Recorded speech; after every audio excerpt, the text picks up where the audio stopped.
Hello, bright and shiny beacons of light. I'm Michael Sandler, your host on Inspire Nation, coming to you with an Ask Michael Anything tonight, where we are going to talk about diving deep, going into the heart, going into a state of prayer, and being able to hear from our soul and heal our soul, which is perhaps more important now than ever. So, with that said, it's been a really interesting time, and that's an understatement. When this all started, I was actually working on growing my practice. And what does that mean? I wanted to grow a closer spiritual connection with source, with the universe, whatever we want to call it. For myself, I'm an angels guy. So I wanted to grow a closer connection with the angels. I had no idea that we were about to be in a coronavirus world or what that looked like. But I was hearing from my automatic writing that evenings are sacred, that bedtime is sacred, that bedtime is not the time to be on the news, the Facebook, the movies, maybe a fun movie, but to be in any of this, but instead to go to a state of prayer before you sleep. And I like doing hacks, spiritual hacks, mind hacks, brain hacks, nutrition or immune system hacks. This is reishi and chocolate, because the answer to life's questions is not the number 42. The answer is chocolate right now. And no, I'm not sponsored by any chocolate company, nor do I have one, but maybe I should. However, for each evening, what I've been looking at is my subconscious is going to be running through the night.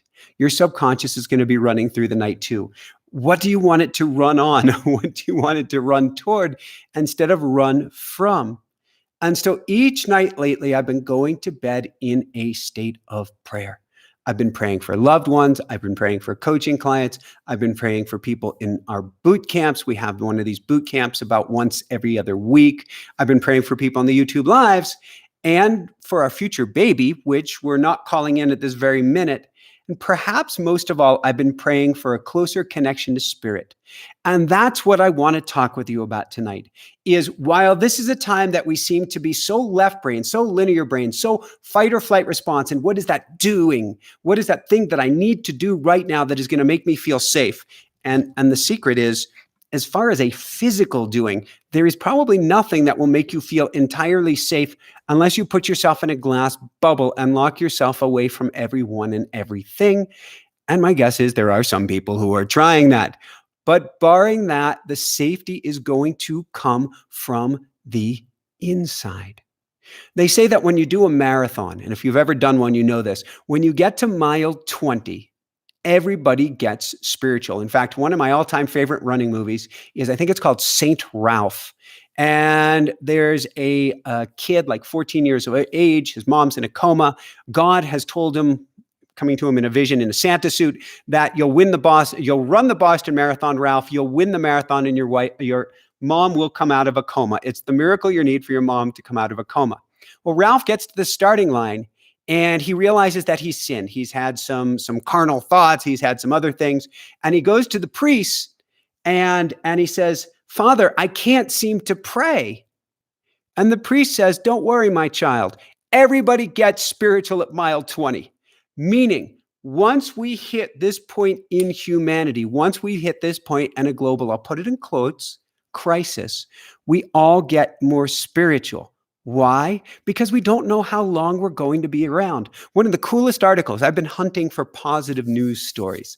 One of the coolest articles that I read today, and the Pookie who's next to me, I want her to hear this, is that people, whether they're in high school and college, seniors, and anywhere in between, you've got to hear this, Pookie. People today have been writing each other, texting each other, admitting to each other on Skype, "I like you. I've always liked you. I have a crush on you." Yes. So in our generation, whatever generation that is, we all have regret because we let that one get a really cute, liked me in high school or college, and I didn't even know. But now, because we truly realize life is so short, people are going and reaching out and going, "What do I have to lose? I've got social distancing anyway. If they say no to me, I'm not really rejected face to face. So what have I got to lose?" It is this time where we're going. Life is so short. Life is so precious. Maybe I want to explore this closer spiritual connection. I say that we're having a global NDE, near-death experience right now. And if you ever have a near-death experience, and I've been gifted, I guess, with two of them, I don't recommend them for anyway. They usually don't come kind, gentle, and easy. But if you do have one, you come back and you are changed and you are more spiritual and you want to understand what you experienced, what you're feeling, and you want to dive into this with everything that you've got. Well, that is what we get to do right now. We get to dive into this experience with everything that we've got. Why? Well, first off, you could say you're hedging your bets because who knows what's coming next. But from more of a positive, I've read so many books. Well, truth, how many? Oh, 1,000, 1,100, 1,200 books for the show. And I've had a good 1,000 plus guests on this show. Authors, experts, spiritual quote gurus, spiritual masters. They all share the same thing, the same theme. That is when someone dies and they're on their deathbed, like I had Dr. Christopher on the show last week talking about dreams of the dying. I had Bonnie Ware on the show a few months ago talking about the top 5 regrets of the dying. The dying, whomever that may be, has never said, I wish I worked more. I wish I worked harder. I wish I built my business more. Or even made more money. Not once. What they have all said is they wish they'd grown a closer connection with spirit and with family. It's those personal relationships that matter most. And now is perhaps the most important or special or even sacred time to dive into your spirituality, to find out what's on the inside. We've all heard the expression, as above, so below, or as within, so without. Whatever we do and cultivate and connect with in the inside affects our entire lives. So I'm biased, but I can't think of a more meaningful experience than starting to connect with whatever is on the inside, whatever you want to call that. So that's what I want to talk with you about here tonight.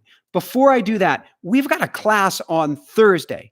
We're teaching automatic writing. This is the technique that I've taught to all of my coaching clients, that I've taught to everybody in group coaching, that I've taught to thousands of people around the world, and is my number one tool.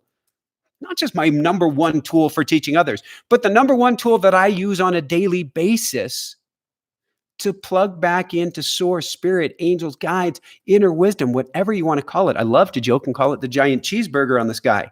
I'm not quite a card-carrying vegan, but it is funny for me to say, if you knew my eating habits, the giant cheeseburger in the sky. Call it whatever you wish, but it's a technique where you can meditate, you can go quiet, you say a couple prayers, you put your pen to paper, you ask to connect with a higher power, and your pen starts writing for you. And you start to cultivate the most special, spiritual, sacred connection. And then as this grows stronger and stronger, you start to hear this voice. Doesn't even have to come out pen to paper. You start to hear this voice louder and louder still until it is with you 24/7. It's coming out as I speak with you right now. Particularly if you hear me pause for a moment. I used to actually do this. Hey, what I want to say is, but you will have that connection 24/7. So we're teaching you how to do that, basically how to become a channel or a medium, or in a non-woo-woo terms, how to tap into that inner wisdom, that still small voice inside of you that will never steer you wrong as long as you listen to it. We are having that class. It's the first class like this that we've held because we have a video series. And when you pay for the class, you get the entire video series. But it's the first class that we've held to teach you automatic writing specifically. So I can't recommend this enough. Ah, yes. We also have scholarships.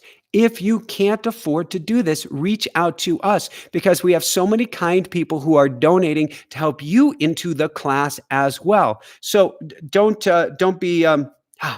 We had an auntie on Maui. Oh my God, she was the sweetest elder in the world. Her name was Auntie Pua.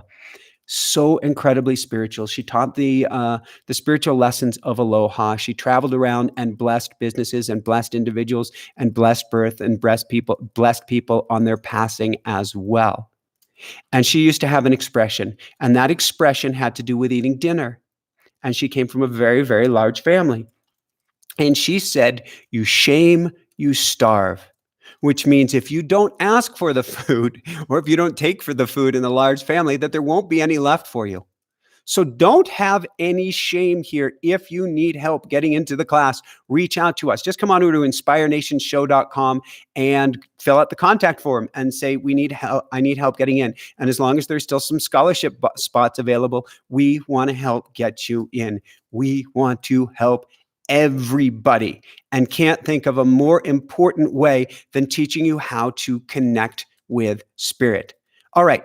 So let's talk about some other things on top of automatic writing. There really are a kitchen sink of number of possibilities. So I'm going to give you a whole bunch of ways that you can connect with that inner wisdom, that you can connect with spirit, with God, with your guides. Napoleon Hill called it his boardroom, whatever you want to call it. With that said, this is a time where you don't want to be overwhelmed.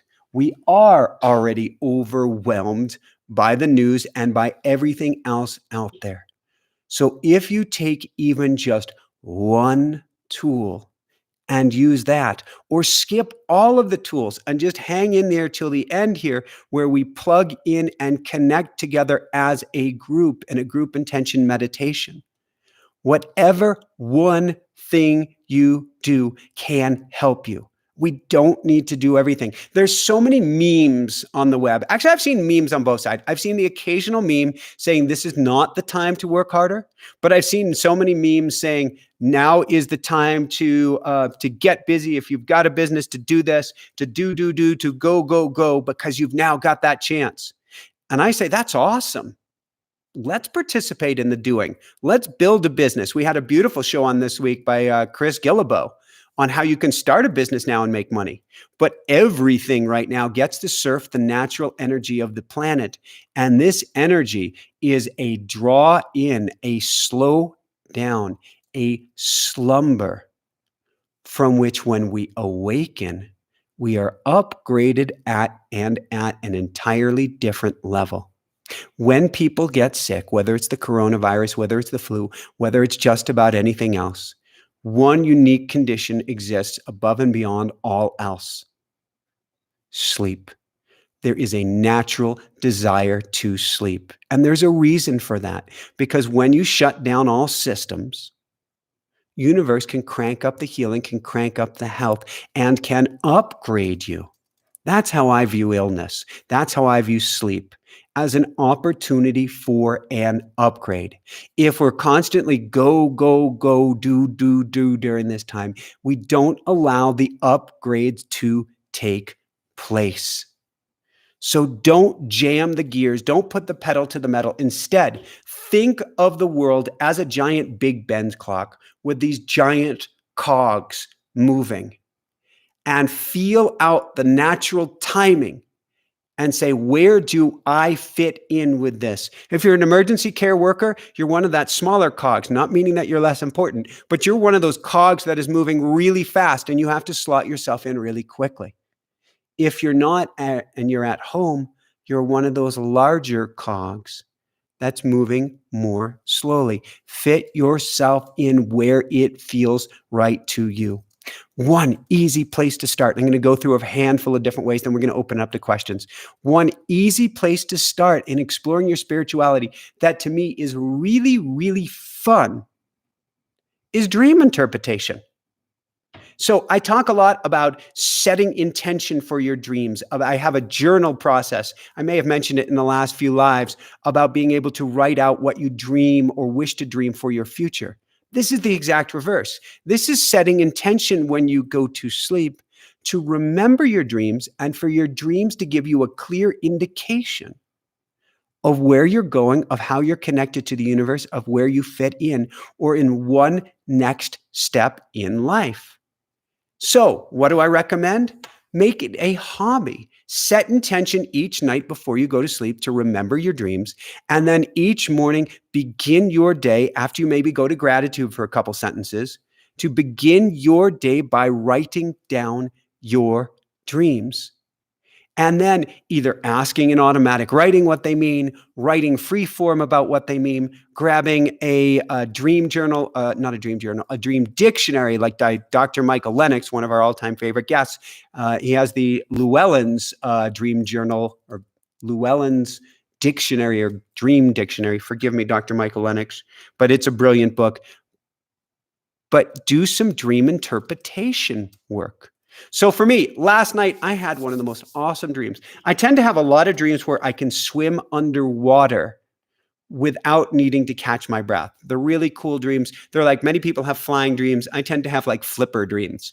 Well, last night, I had a dream where I was in a bicycle race and I won the race. I actually was so far ahead of people that I think the bicycle broke or the front wheel broke, and I just started running, and I'm still ahead of people. But what was interesting to me is I stopped breathing in the dream about halfway through the race and found I didn't need to take an external breath.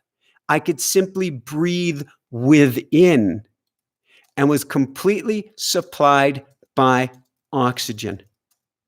And to me, the meaning is very, very clear and has to do with what we're teaching tonight, that if we breathe within, if we tap into that inner breath, to that inner wisdom, then we're okay no matter what. And so I love geeking out to dreams. I can't recommend it enough. You can also go, and it's kind of beyond the scope of tonight, but you can even do lucid dreaming, where you practice in daytime giving yourself a conscious message so that when you're in the dream world, you will wake up. Now, I found myself last month, before really coronavirus took off, I found myself waking up in my dreams a good half dozen times during the month of March, where I woke up and found myself meditating in my dream.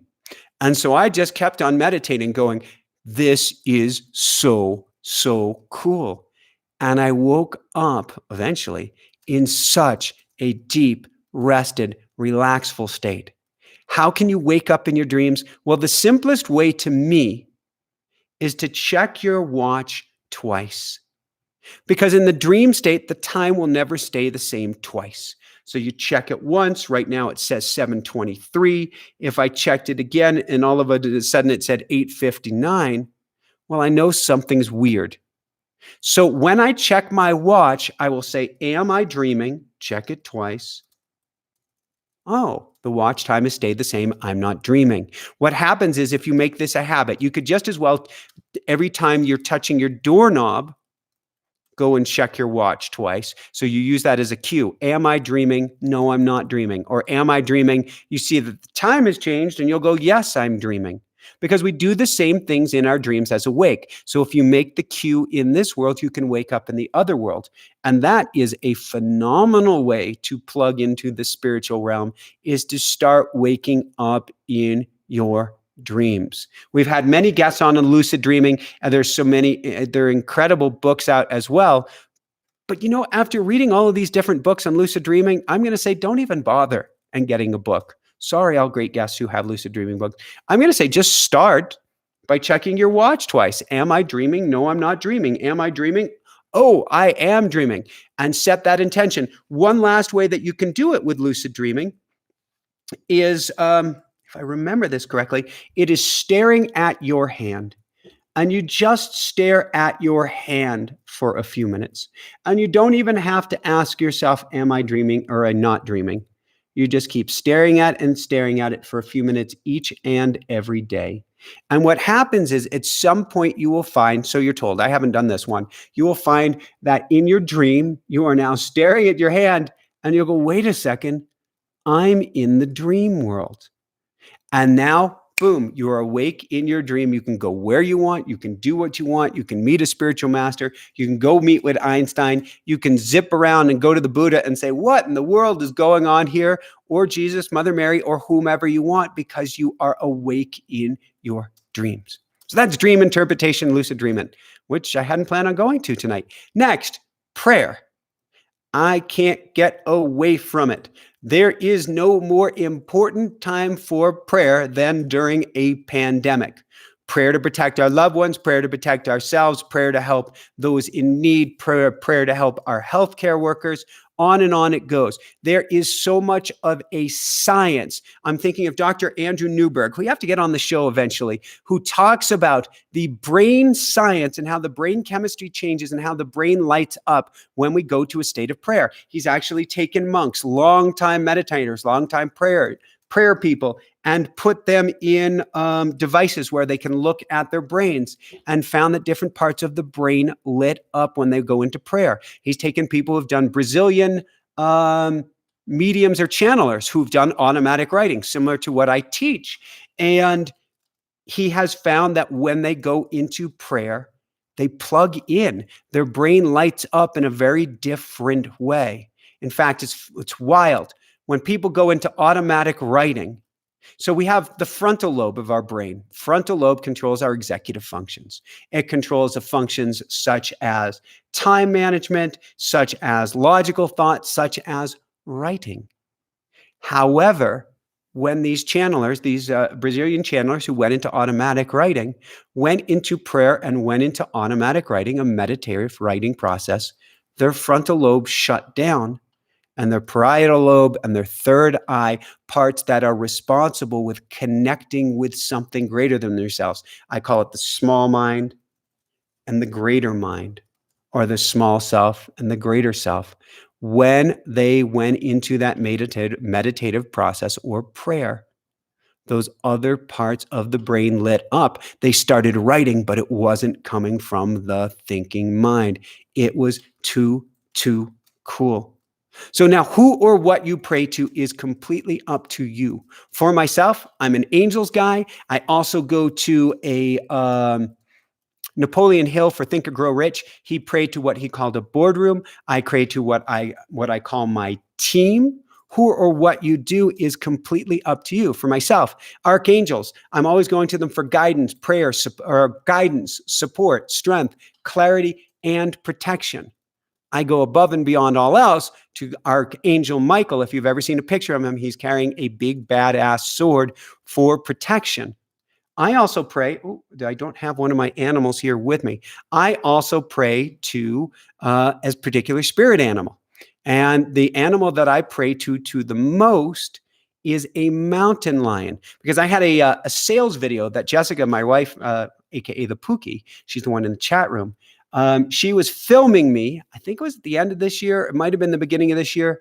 Must have been the beginning of this year. She's filming me in front of a window. I'm talking about automatic writing, and a mountain lion jumps out of the woods behind us, jumps up right in front of the camera, good 30, 40 feet away, and then bolts. Jessica got me this in Sedona. This is a mountain lion fetish. I went into my automatic writing and I said, God, universe, spirit guides, why in the world did a mountain lion show up for me in a sales video? It may be the only sales video in the history of mankind. There must be others, where a mountain lion, an elusive creature at best, showed himself on camera. And what I heard is that this lion is my spirit animal and has been watching out for me in the spirit realm. You've heard the expression as above, so below, has been watching out for me in the spirit realm ever since I was born. And her name came to me, Maximilian. And so I write to Maximilian each and every day. You can go into prayer and find your spirit animal. You can go onto YouTube, well, you're on YouTube now, and go and look up shamanic journeying and shamanic drumming. And you can follow the drumming down into what's called the underworld. That just means below the surface, or what appears to us as real in this world, and call in your spirit animal.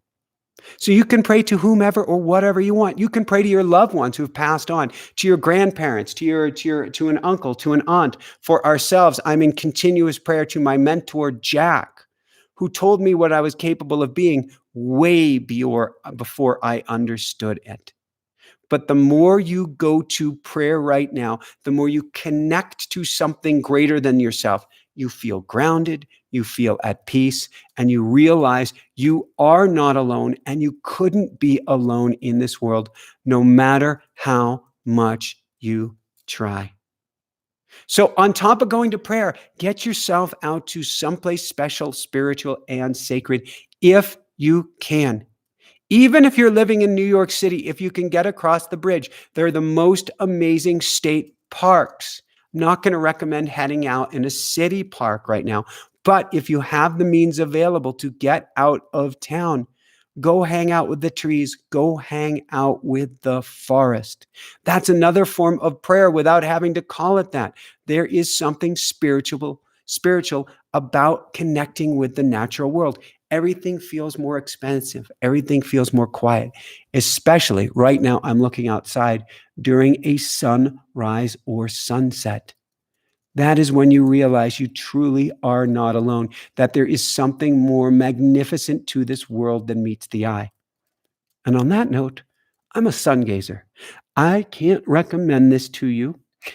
However, it's something that I do at sunrise and sunset each and every day. Is as that sun cracks above the horizon and right before the sun goes down, I go to prayer. Thank you, God, Source Universe. Thank you, angels. Thank you, guides, for this beautiful day.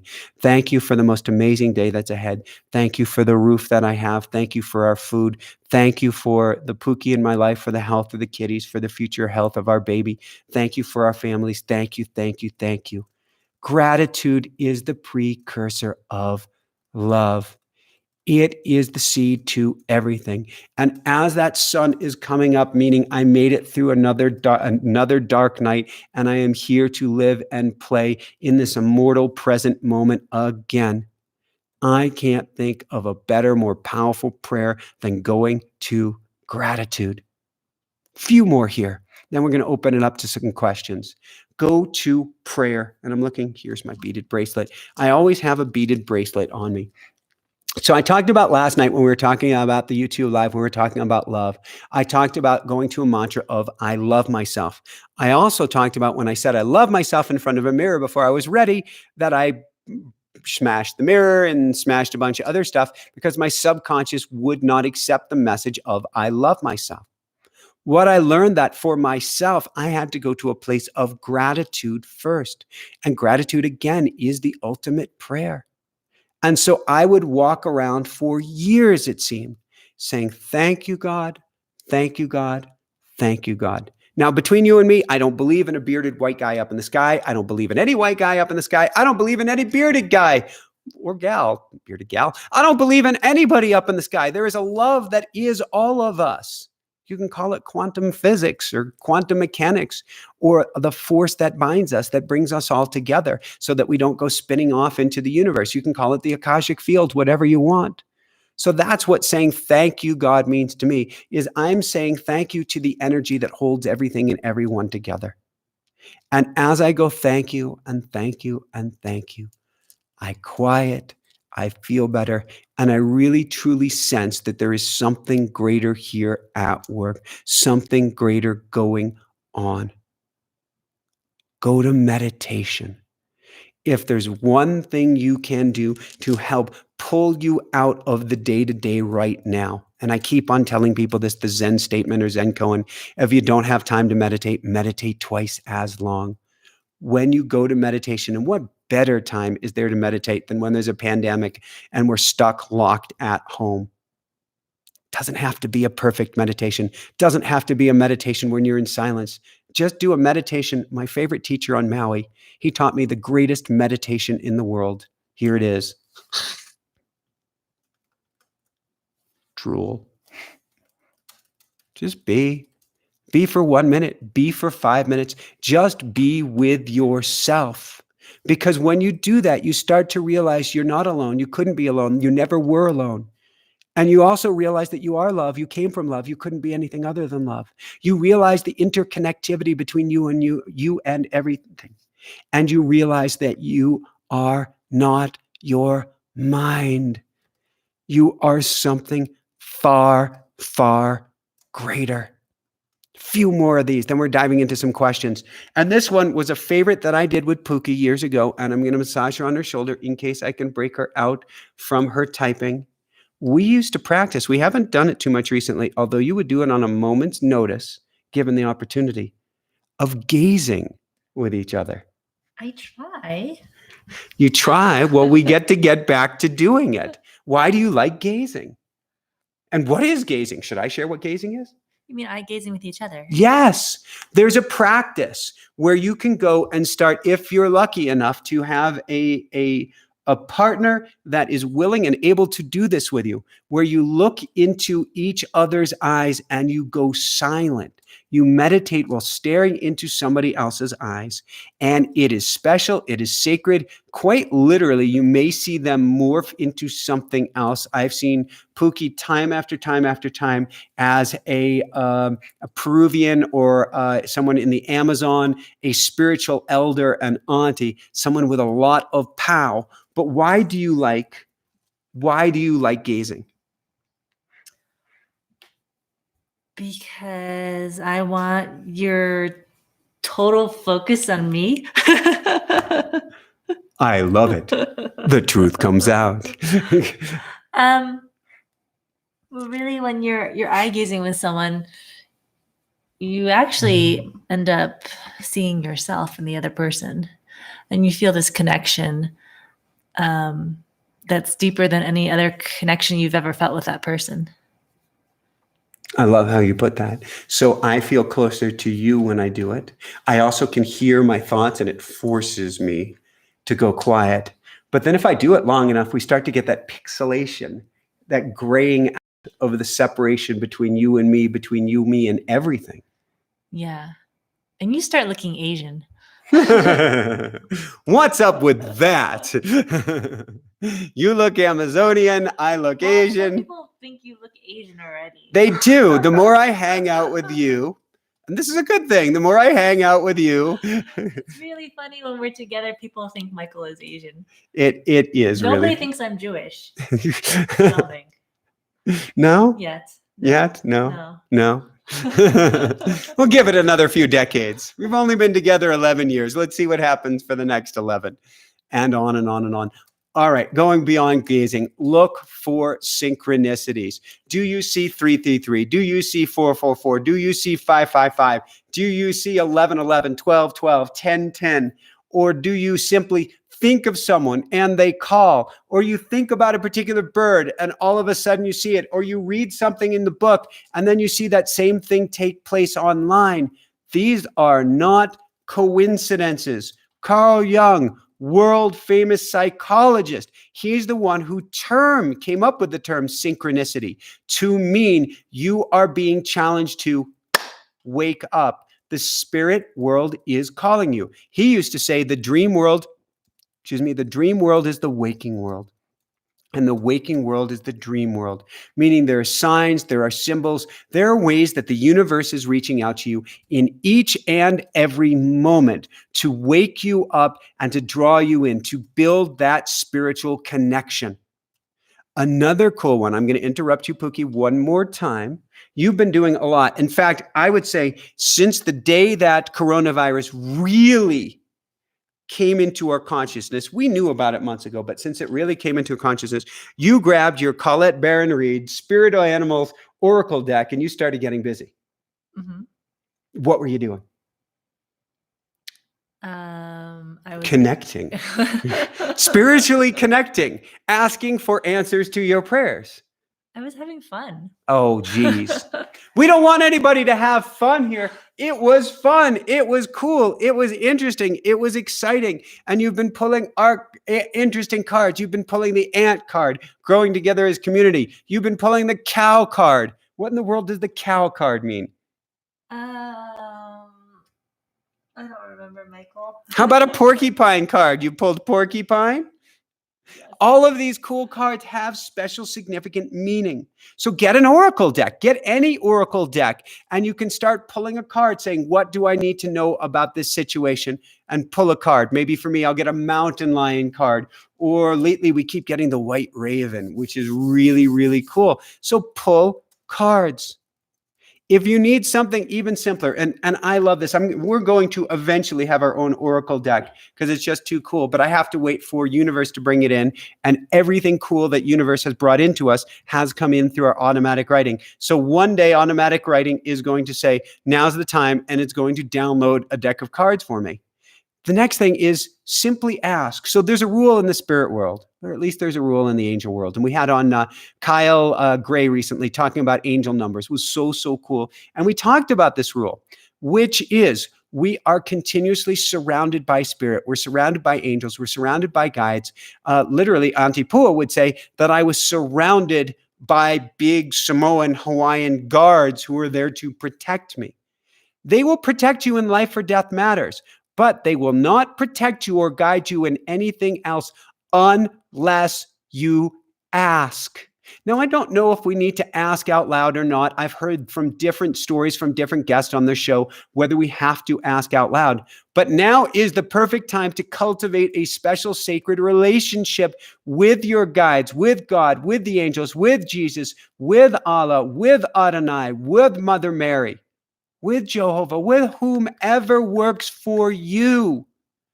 Ask and you shall receive. Ask and ask and ask. This is mile 20 of the race. There's never been a more important time to ask for spiritual guidance than now. And I mean now, this minute, this moment, or as soon as you finish the YouTube live, go, angels, guides, whoever by my side, I need your assistance now. And then do what you're doing here. Listen, be inquisitive, learn, take workshops, take classes, take automatic writing, take something else, and dive into the spiritual realm with everything you've got. To be a shaman means one who sees clearly. In the old days, we were taught we need to go through a pastor, we need to go through a priest, we need to go through a rabbi, we need to go through a medicine man. On and on it went to be able to connect with the divine, but not anymore. I'd say it's democratic, but I'm going to go beyond it being democratic. It is open to each and every one of us equally. You don't need to be gifted at being a medium, at being a channel, at being able to see dead people, at being able to whatever. Ask and ye shall receive. Dive into any spiritual practice. An entire world will open up before you. And really, there's been no better time. Why has there been no better time? Well, what you'd find out if you take automatic writing on Thursday, let you in on a little secret, which is we are more connected, or it's easier to hear. We're always fully connected. It is easier to hear the divine when the rest of the world is silent. I used to say that 3 to 4 or 4 to 5, it was a range, so it's a funny term I give it, is the holy hour, meaning it's that darkness before the dawn where you can hear spirits crystal clearly because the world is so silent. First thing in the morning, 11 or 12 at night. It's why writers, artists, tortured artists are so great at writing or doing their art late at night. I wrote my first book, really, I stayed up overnight at coffee shops, the Alley Cat Cafe in Fort Collins, Colorado. My best writing came out at 2, 3, 4, 5, up to maybe 6 in the morning. As soon as the sun started coming up, the writing went silent. Why? Was I closer connected at that time? No, it's that we're all swimming in a field of energy. And when that energy is go, go, go, go, go, then when we try to write or we try to connect with spirit, all we hear is go, go, go, go, go. But if the world is silent, if there's no place to be, then it is so much easier to drop the voices of your mind, to drop down and hear your infinite divine wisdom from within.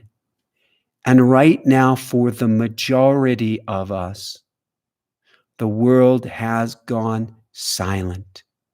There's no place to go. There's nothing to do. In fact, we tend to burn out on Netflix or Amazon Prime or social media or whatever after a time.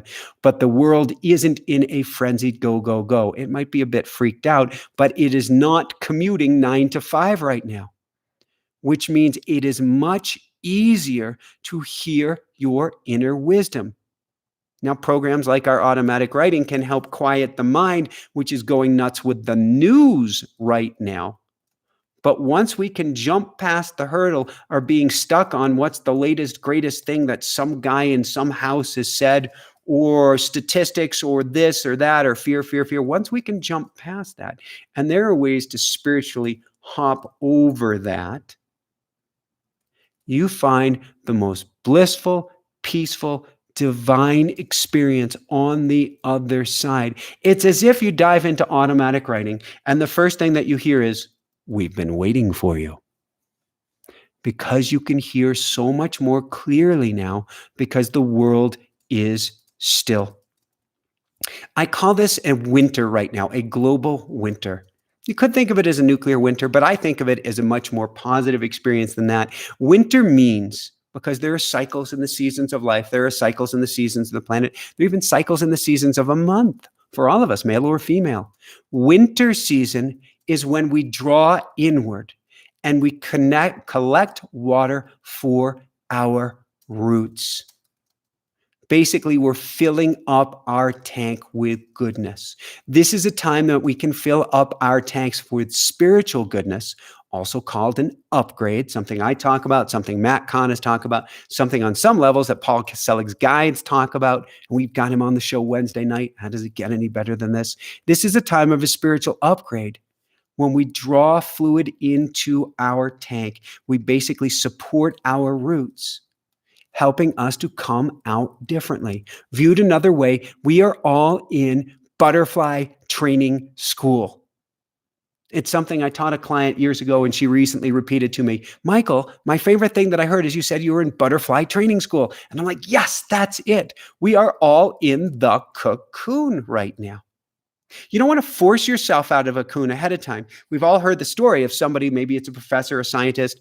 My junior high biology teacher with the most beautiful tomato horned worm or something like that. It was this giant 2 or 3 inch caterpillar, and he cut it out of the caterpillar early. Oh, and the caterpillar died. That was a heartbreaking day in junior high for me, because the caterpillar was turning into a butterfly. We don't want to force ourselves out of the cocoon before it's time. But this is a perfect time in the cocoon to grow our wings. Listen to more programs like this. Attend a class, read a book, go to prayer, buy yourself some oracle cards, practice on everybody you can. But use this as a time for a true spiritual upgrade. So it's not just a time for social distancing, but it's a time of diving deep, of learning, of growing, of recharging our batteries and becoming the strongest, most beautiful, most connected to the world butterfly and spiritual being having a human experience that you ever could be. So with that said, I am going to pat the Pookie on the shoulder. Why do I do that? Because she is in chat room land with everyone, which means she has no idea what in the world I'm saying. And if I put her on the spot, it will be like a deer in headlights at best. And I am going to ask her, Pookie, is there anything you want me to share? I haven't talked too much about automatic writing yet. I don't know if you want me to go there, if there's any place else. Is there anything you want to share? And I'm going to have a sip of this beautiful chocolate Rishi tea. Chocolate chaga Rishi tea. Rishi, say that 10 times fast. While you do that. Well, we have questions. We have questions. All right. Do you want us to start with questions? Sure. All right. Okay, let's start with questions. And just for the record, in case I haven't said so, I love you guys. Thank you so much for joining us. Boot campers, thank you so much for joining us. Everybody who's here tonight, thank you so much for joining us. Angels, Guide, and Light Workers, thank you so much for joining us. All right. What do we have? Let me put the mic back to you. The first question is from Yes. Cosmo. Hi, Cosmo. There are forms of pattern interrupt. Could you give examples of pattern interrupt that people can use whenever their monkey mind starts playing patterns of fear and anxiety? Sure. And for those who are following and asking, so Cosmo saying there are forms of pattern interrupts. What is a pattern interrupt example that people can use when their mind is going absolutely crazy? So a pattern interrupt is what I tend to call a monkey in the wheel. Oh, please forgive me, monkey. What that means is if you put a monkey, oh, can't believe I'm going there. If you put a monkey in a bicycle wheel, oh God, how can I do this? That the bicycle wheel stops cold, person flips head over heels, monkey and person hopefully land on their feet and everything's okay, but it stops you cold in your tracks. That's a pattern interrupt.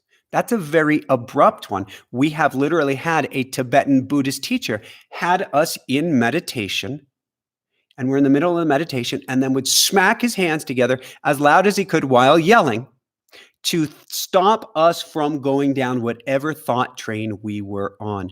Now, that is not my favorite choice of a pattern interrupt. My favorite choice of a pattern interrupt is a lot kinder and gentler. It is simply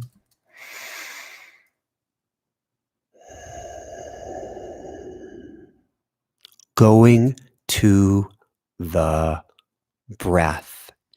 The first step in a pattern interrupt is we have to recognize that our mind is going nuts. So if I was working with you as a coaching client, one of the first things that I would teach you is what I call the 3x3. And what in essence a 3x3 is 3 pattern interrupts throughout the day. And I would literally say, if I was coaching you, I want you to pull out your phone. So if you're following along with me, let's have you pull out your phone as long as you're not watching it on this. And then pick 3 times in the day where you want a moment to stop your crazy monkey mind. And by crazy and by monkey mind, a monkey mind is a Buddhist term, which means that it just keeps thinking and thinking and thinking and going and going and going. In this case, we keep dwelling and dwelling and dwelling and worrying and worrying and worrying because we continuously check the news. And let me be fully honest, full disclosure, I keep checking the news too, because my intellect is trying to wrap its mind around what in the world is going on and is trying to look for an answer to the unanswerable, which is why I'll go to the news and then I'll go to meditation or love. And then I might go to the news and then I might go to prayer. I'm using the news itself as a pattern interrupt because I am linking something to it. And that's a second technique that I'll teach you. Since you're here, I'll teach you here tonight. But first off, let's set 3 alarms throughout the day. Maybe it's 9 o'clock, maybe it's noon, maybe it's 3 o'clock, or maybe it's 9, 1, and 5. Anything. Set 3 alarms right now that are going to have a very gentle tone to them. Please note, let's see how loving, kind, and gentle, not a foghorn, not an alarm. It could be bing, or some sort of a singing bowl, boing, whatever works for you. And then when that alarm goes off, and set it repeating day after day, not a time when you'd be sleeping, so some midday hours. When it goes up, that is your pattern interrupt. I want you to stop, drop, and breathe. What does that mean? Stop whatever you're doing. Drop whatever thoughts are on your mind and simply go to your breath. I call it a 3x3 because I'd like you to now take 3 minutes. So it's 3 times a day, 3 minutes of deep diaphragmatic nasal breathing, which is a fancy term for saying breathe in and out through your nose down to your belly and expand your belly. So it goes bing, stop what you're doing. Shut off that computer monitor, put down the phone, breathe in through the belly, through the nose, down to the belly, and out through the nose. In, you can count if it helps you. 1, 2, 3, 4. Out. 2, 3, 4, 5. In. 2, 3, 4, 5. Out. 2, 3, 4, 5. Do that for 3 minutes. You will dial back your entire nervous system. I will say it helps train you to be the calm or the eye at the center of the storm. Now, as far as dwellings and pattern interrupts, dwellings are thoughts that you have throughout the day that just keep repeating and repeating and repeating and repeating. If you can take note of what those dwellings are, and I like people to take inventory on it, and I have some techniques for taking inventory, but if you can catch that, wow, continuously I'm going to, how many people are dying in New York City? or the comment by this political person or that political person, or it's the Chinese, stop that, or it's the this, or it's that. Every time that you have that repeated thought that keeps coming up, that you say every time that XYZ comes up. So it could be that whatever political party you are, it could be that the president maybe is driving you nuts for whatever reason. It's all good. And you say, every time that I catch that I'm saying, oh my God, the president is driving me nuts, I'm going to send out love. I'm going to send out love to the president. I'm going to send out love to myself. I'm going to send out love to everyone in need. It doesn't matter. So we have a dwelling. That is, I keep fixating on what this guy is saying, and an antidote. I am linking something positive to it. It could be anything. It could be that you keep dwelling about, will I keep my job? Will I have a job? Will I keep my roof over my head? Whatever it is. That is the dwelling. And now let's look for an antidote. And each and every time that comes up, you go to that something positive. You can literally write this out as a list. You can write it out as an Excel spreadsheet. And now you have not just a dozen pattern interrupts at your disposal, but you have positive tools to link them to. So literally your negative, I'll put that in quotes, my negative of going, oh, what's going on in the news, all of a sudden becomes flipped to, oh, wait, I've spent a bunch of time watching the news. Let me flip that to a positive. How can I pause for a few minutes and just send love and light to everybody in need? So brilliant, brilliant question, Cosmo. Maybe way too long of an answer, but hopefully that was helpful for people. Next question. Next question. Yes. Scrolling. Mm-hmm. Where did it go? Okay. You may have kind of answered this through the pattern interrupt. Okay. But Barbara had asked how to deal with mood swings, sudden waves out of the blue of anxiety and sadness. Okay, Barbara. So there are many ways that we can handle mood swings. And could I borrow a fork, a spoon, or something? Because all of my chocolate has settled to the bottom of this. And so after I answer, Barbara, that's perfect. I need some chocolate. So how do we handle sudden mood swings or anxiety, Barbara? The first and foremost way is to love ourselves up even during this. So we may go, why can't I control my mind? Why can't I stay settled? Why can't I? We go to a place of judgment. When really, Barbara, we are experiencing, I don't even know how to put this strongly enough. More people have passed away than worldwide than a couple dozen 9/11s. We're approaching the amount of people that have died to the entire Vietnam War, and it's going to grow more and more and more. We are swimming in a sea, a field of fear, worry, anxiety, and grief at this moment. It's not yours, Barbara. It's really not yours. And so the best thing that we can do is love ourselves up when we recognize that our mind is going off to the funny farm. That's first and foremost, is not to judge myself and go, oh my God, there goes my mind again. I can't stay centered. What's wrong with me? Or, whoa, wave of emotion. What's wrong with me? Nothing is wrong with you. You're going through a global crisis. You're going through a global upgrade. There's huge, powerful, positive possibility, but it ain't easy and it hurts. So we recognize that. Now we can stop, drop, and breathe.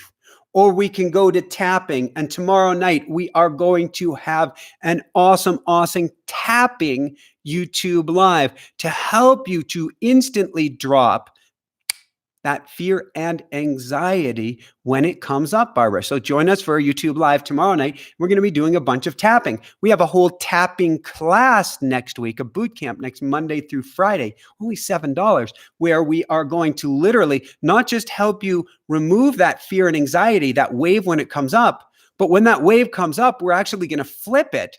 Jessica doesn't like it when I say the expression flip it on its head. So we are going to flip to the other side of the coin. Is that better, Pookie? We are going to flip to the other side of the coin and take that fear and anxiety and flip it to positivity and power and help you take the power back, Barbara, because that wave of fear and anxiety says, I am disempowered. I am scared. I don't know what to do. Everything is out of my control. And I'm going to help you pull that control back in. And I think the Pookie is probably going to put a link to where you can join us for that next week. And again, if you can't afford the $7, we have so many people that are donating so that you can come on board for free. We want to help everybody. Everybody. This means you. So reach out through our contact form at inspirenationshow.com and say, I need help with a scholarship if you need help with a scholarship. But so tapping is another way. Stop, drop, and breathe. That's first. Tapping is another that you can do. And it can just be as simple as loving yourself up. I'm a big chest massage kind of guy. It's okay. It's okay, Barbara. It's okay giving yourself the love that you would give an innocent little baby. It's okay, Barbara. It's okay, Barbara. It's okay. If we all heard right now that it is all okay, that alone right there would make a massive difference.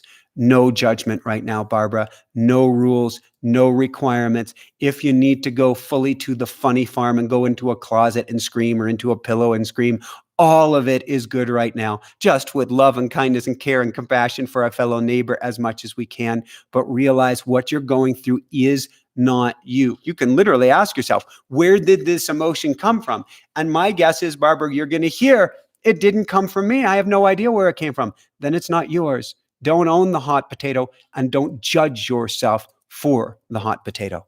Next question. And I'm going to go for a little bit of chocolate here. Lynn was asking if CJ could join the Munchies with Meowsers. We have not. That's a great question. So we have Munchies with Mousers. If you've joined any of our boot camps, and we have many, many boot campers on here. And please, if you're a boot camper, let everybody know why they want to join the next tapping boot camp or the automatic writing class on Thursday. So we've been having I think that today was the first time ever, where we ate dinner together as a group before we started this YouTube live, because we're building community. So once you come into one of our boot camps, you're family. There's a term that we use called Ohana rules, because we lived on Maui for years, and Ohana means family. Once family, always family. So we're coming together and eating as a group. Can I get CJ Liu, who is a co-host on this show, to come with us? We get to figure out how we can bring more people into a YouTube live. Wait a second. We can do it. We just give her a link for Zoom. Ooh, brilliant idea. We'll invite her. Okay. We'll invite her right away. Next question. Lynn is wondering if you could demonstrate woohoos for one of our viewers from Japan. Water sees water. So, all right. I will look at our numbers. We're going to do a woohoo here. In the past, woohoos would shock people, not the shock and awe, but would just shock people on a YouTube live. But a woohoo is an exercise. So woohoos are woohoos. Woohoos are something that I have done since my first NDE. It is just this bubbling up of energy from the universe where I get so excited on the show. And I used to be told I did it too much on the show. Nobody says that anymore. It's just this genuine thing. It bubbles up within me and I go, woohoo, and I can't avoid it. It's just a punctuation mark from the universe. And it's something you can practice at home as well. It's something that I do when I teach classes. It's also something that I do before I go on the air. So if I was about to go on the air and I'm like this, and I'm like, Pookie, I don't quite have the energy. I need to get it together. And the Pookie would say, drop and give me 10 woohoos. And she would accept nothing but yes for an answer. So I want everybody to join me. We're going to see what happens with the numbers. I want you to follow along with me. If I could unmute everybody here, I would. I want you to check in on what your energetic state is right now. How do you feel energetically? And then either do this out loud, much preferably out loud, or if there are others around you and you can't get away with doing it out loud, then doing it in your head, but you can follow along with your body. Here we go. Follow me for 10 woohoos. Are you ready? Woohoo! Woohoo! Woohoo! Woohoo! 5 more. Woohoo! Woohoo! 3 more. Woohoo! 2 more. Woohoo! 1 more. Woohoo! And bonus. Woohoo!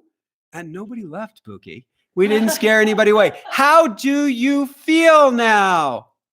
You feel woohoo, because you have literally got energy circulating in your body that was stuck. energetic state change, something Cosmo was talking about from the beginning. He was saying, what is a pattern interrupt? Drop and give me 10 woohoos is a magical pattern interrupt, and it draws people into your positive energy. You can't, you become unstoppable. So before you go out in public, 10 woohoos. If you're sitting in your car going, oh my God, I got to put my mask on. I've got to go into the grocery store. How am I going to do this? Woohoo! Woohoo! You get it. You feel better. You become an attractor magnet, for goodness. And everybody starts smiling around you, which you can kind of sort of see through the mask because we smile with our eyes, even though we've all got our masks on. That's a woohoo exercise. All right. Few more questions, and then we're going to dive into a meditation here. Oh, first I got to tell them about automatic writing, which you've got to come join us on Thursday. It's life-changing. Go for it. I'm waiting for another question to come in. So why don't you tell them about automatic writing? Automatic writing. Oh my God. Automatic writing. So the long and short story, and forgive me if you've heard this before, we were wiped out on Maui. We had an amazing book deal. We were working our tails off, and we were completely lost, nuts, and crazed out of our minds. Fortunately or unfortunately, the Pookie came down with mold toxicity poisoning. We financially got wiped out. We were completely lost and confused, even though I was running a meditation center in the winters and meditating for 3, 4, or more hours a day. We were lost, completely lost. Not only were we lost, but we were trying to find the answers with our minds. And so we were working harder and harder still, which literally translated into I was making Pookie work harder and harder and harder still until we were quite literally just about killing her. But we couldn't find an answer to what we were doing. So universe has a funny way of hitting that red button when you're completely off track. Right now, she's done it for the whole planet. She's hit the pause button with the red button, which is scarier than hell. In our case, Pookie got sick. We ran out of money. We got kicked out of our dream home on Maui and had to go and move back into her childhood bedroom, 2 twin separate mattresses on an 8 by 10 foot room, the room that she had grown up in her parents' house, with her parents' rules, with her parents telling me I needed to quit coaching and go become a teacher, which was very cool. And teachers are awesome, but I was meant to be a coach. And I couldn't figure out a way out of this. Why? Well, as Einstein is quoted as saying, we can't solve a problem from the same level of energy from which it was created. In other words, we need to get out of our minds. Quite literally, the answer does not come from your thinking mind. Your thinking mind can get you into a box, but it has no idea how to get you out of a box. And I started doing automatic writing, a process I'd learned many years earlier that I tweaked and refined and tweaked and refined and tweaked and refined until I had the angels talking with me, or universe, or call it the giant cheeseburger in the sky. And I'm going, angels, guides, universe, where do I go from here? Well, you're supposed to be on the mic. All right, that's a good point. What does that mean? Am I supposed to start a show? Well, yes, you're supposed to start a show. Am I supposed to drop everything else? No, but you can temporarily. Is this show supposed to be about health? No. Is it supposed to be about running? No. Is it supposed to be about mindfulness? No. Is it supposed to be a spiritual connection for everyone and everything? Yes. Oh, that's interesting. What do I even call that show? Well, your wife came up with a good name. Why don't you ask her? And on it went, until automatic writing literally spelled out these steps for creating the Daily Show that became the Inspire Nation Show, which became, within the first 2 months of being on air, one of the top spiritual self-help shows in the world. Thank you, iTunes New and Noteworthy category, and has only taken off from there. It all came out of automatic writing, going back to coaching, which I paused for 6 months. And my coaching took off to a level I never expected. And I coach at a much deeper, more profound level. It came out of automatic writing. My exercises, my worldview, my understanding of everything all came out of automatic writing. What was I doing? I was going quiet. I was meditating. I was going into prayer or ritual, and I was putting the pen to paper and asking, what do I need to know today? And the answers were coming to me. And at first they were less, but then it was more, and then it was more, until it was a fire hose, a torrent of information kept coming to me and coming to me and coming to me, and it has never stopped. It changed everything for us. It helped Jessica get healthy and heal again. And then I started teaching it to my coaching clients and learned that it was more important to teach my coaching clients automatic writing than any single thing I had to say. Nothing I said mattered as much as teaching automatic writing. Why? Because I couldn't possibly have the answers. I couldn't possibly have a clue. The answers are inside of us. My job was to be a guide, to be a wayfarer, to hold out the light and say, come follow me. I will show you how to tap into your inner wisdom, but I can't give you your inner wisdom. It's why Conversations with God with Neil Donald Walsh is phenomenal. One of my all-time favorite books and series. But imagine if you could tap into that wisdom yourself. That's what you do in automatic writing. So nearly each and every day without fail. And there's very, very rare exceptions. I have to run out the door to something for something, maybe.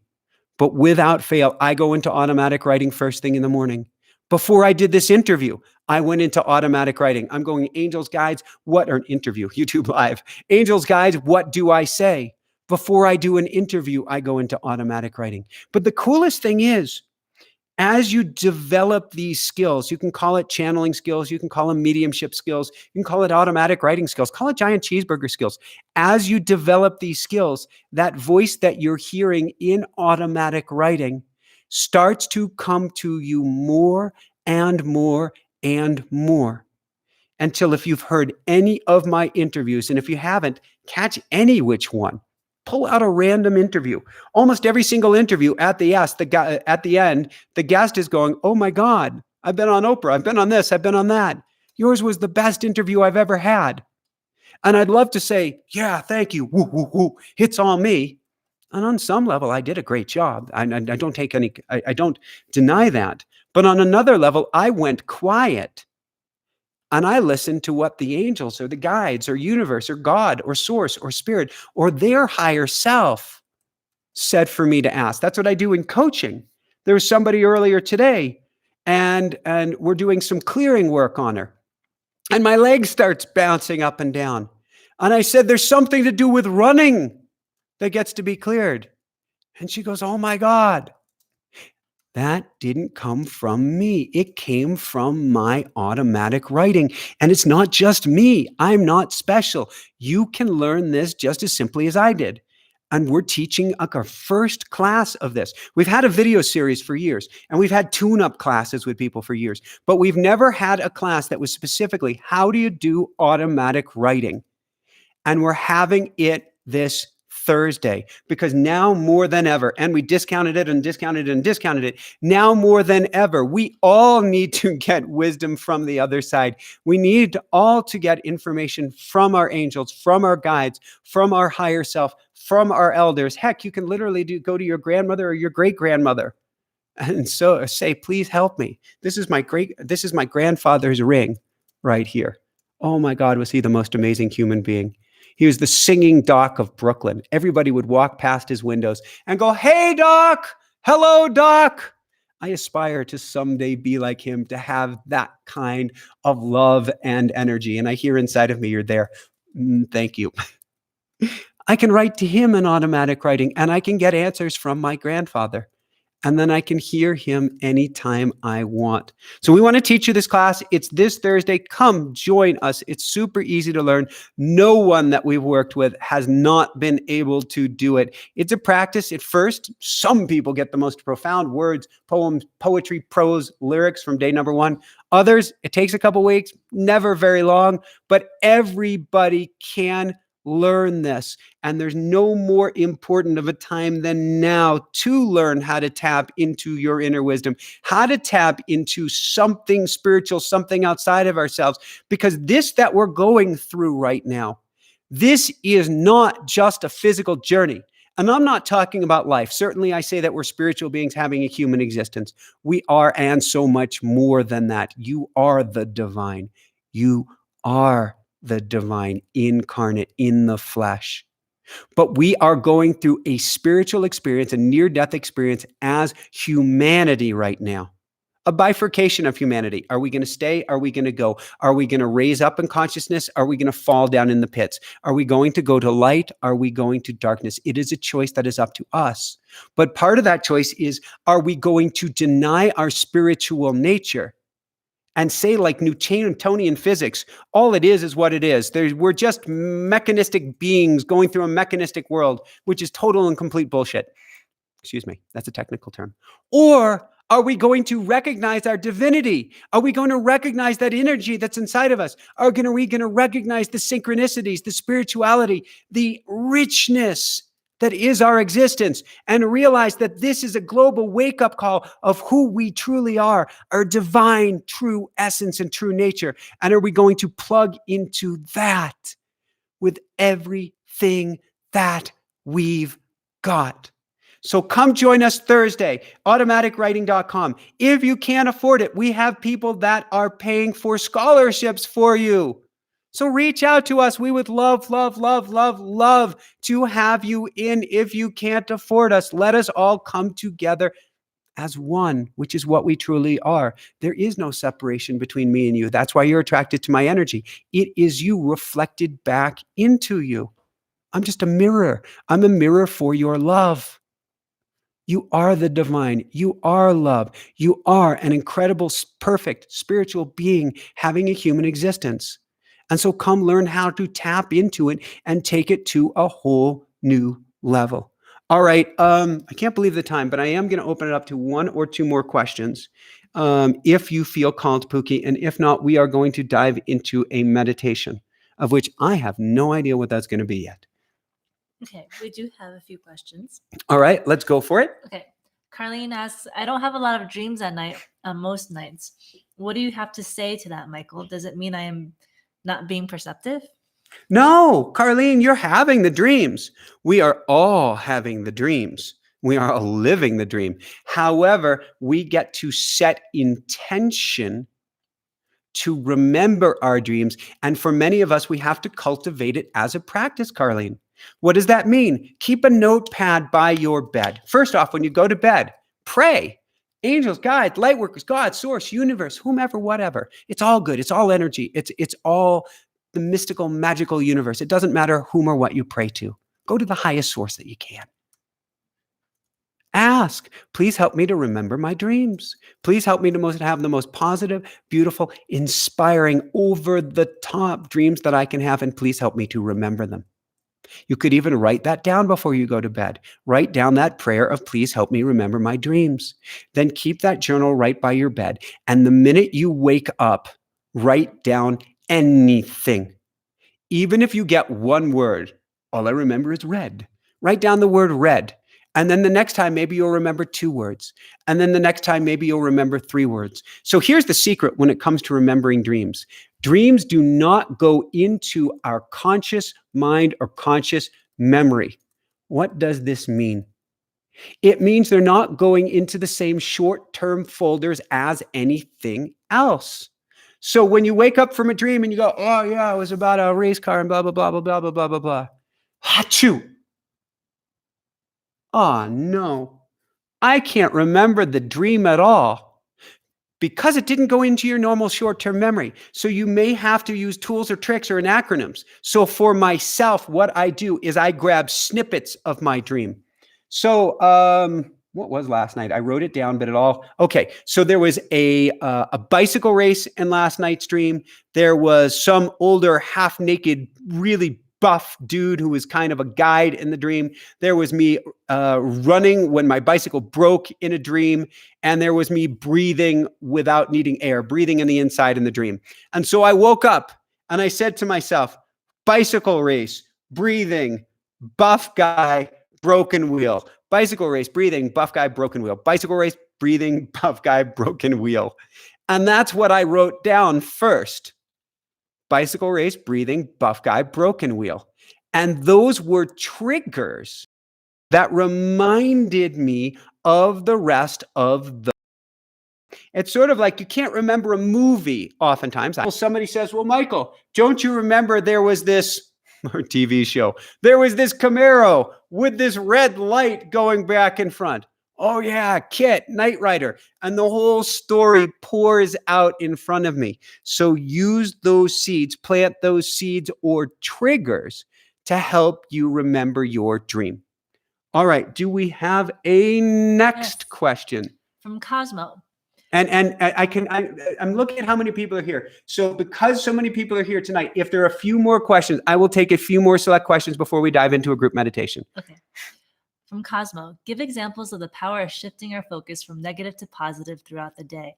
Some people don't understand how to shift their attention. So Cosmo, I'm going to give a ridiculously easy, practical, real world example, which is actually very applicable to trying to find a way to generate income during this time. Because right now we are collectively saying, there's no way to make money. There's no way I can do it. There's no way, there's no way, there's no way. And we feel completely helpless. However, if we shift our perspective, I'm not saying it's easy. I don't want to take away from this, but there may just be a way. And so I'm going to use the refrigerator milk example. What is that? What does that mean, Michael? Refrigerator milk example. All right. How many times have you gone into the fridge to look for your milk, your almond milk, your hemp milk, your God only knows what milk, and not been able to find it? Well, we've all not been able to find milk. Back up your thought train. Before you went to the fridge, did you think you were out of milk or you wouldn't be able to find it? And odds are the majority of the time you knew there was no milk in the fridge. And you opened up the fridge and you couldn't find the milk. Pookie, I'm going to interrupt you for a second here. How many times have I not been able to find something? And I said, Pookie, I need a little bit of your magic because I can't see it there, but I believe it is right before my eyes. Mm-hmm. Yeah, it's usually like right here. And she goes into the fridge and she finds the proverbial milk. I don't actually drink milk, but if I did, she finds the milk. What is going on? Well, when we say, I can't find something, you see, we have, according to the experts, we take in something like 4 billion bits of information per second. Pixels that are this lamp right here, pixels that are me in the mirror, pixels that are in the microphone, pixels of thoughts, shapes, sounds, sights, smells, textures. It's why until I say feel your butt on the chair, you probably don't feel your butt on the chair. But once I say feel your butt on the chair, you fixate on it and all of a sudden you can feel yourself there. So we take in something like 4 billion bits of information per second, but we can only process 4,000 or 6,000 bits per second. What happens to the rest of those bits? We throw them out, left, right, and center. They're gone. They're discarded because we have decided they're not important for us. This is the danger of, if you're diving into the news, the negative worthless stimulation, of only going to your channel, because we completely discard what doesn't resonate with us and we don't get a total picture. Even though, yes, it's all hype on every side. There's a lot of realness. There's a lot of hype. If we go into a situation and realize that we have a filter on, that helps us shift everything. So if I go into the fridge and I say, there's no milk, then I'm going from 4 billion bits of information down to 4,000 or 6,000, and I am looking for there's no milk. Crazy, isn't it? I'm looking for there's no milk. I'm not looking for there's milk. I'm looking to prove myself right. And so I will only take in those bits of information that are necessary to prove myself right. It's craziness. If I instead go into the fridge, or if I close the door and go, all right, there was no milk, but I know there's milk in there. And I truly believe there's milk in there. And I am going to look, because the Pookie isn't here right now, until I find the milk. And for myself, it has meant literally opening up the door and going, okay, that's not it. That's not it. That's not, wait a second. That's the milk. If I challenge my awareness and open it up to what I call the or something better, if I allow or surrender to the possibility that I may be wrong, the magical milk appears right before my nose. This is applicable to milk. It's applicable to relationships.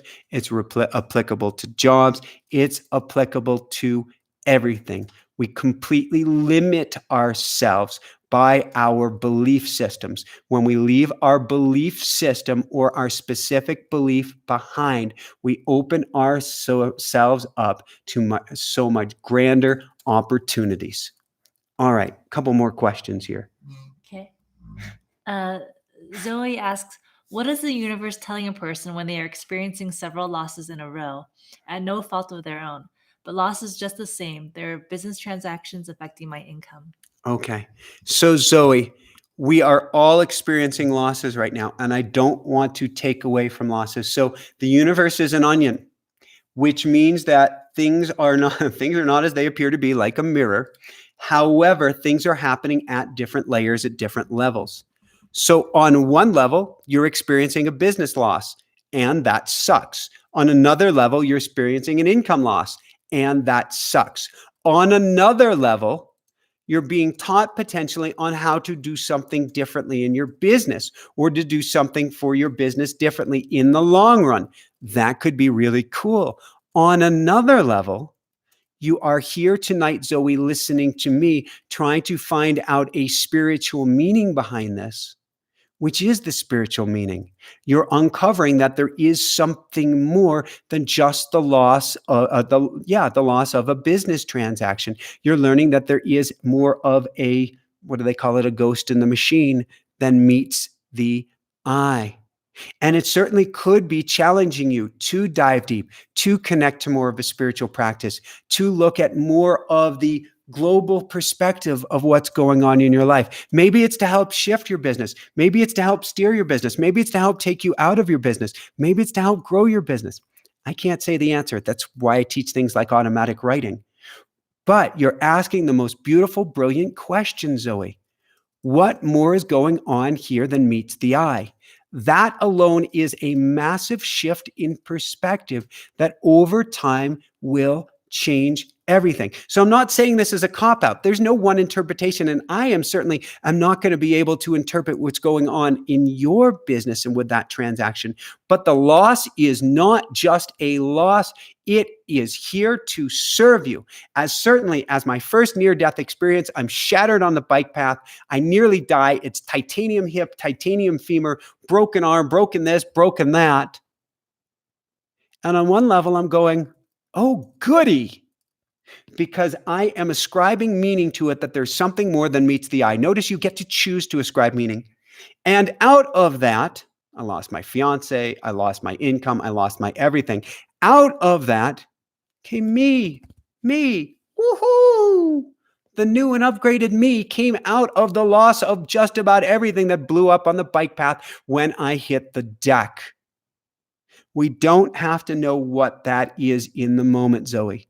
All we have to know is that this is a kind, loving, gentle universe. And you're going, yes, but people are passing away. I understand that.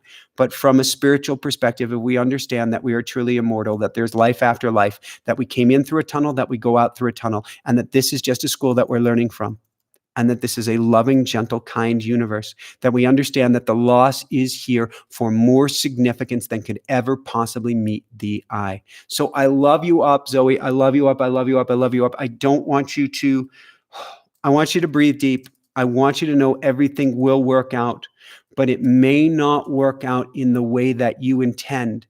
And so it's a beautiful opportunity. Do some of the things here. Come join us for class on Thursday.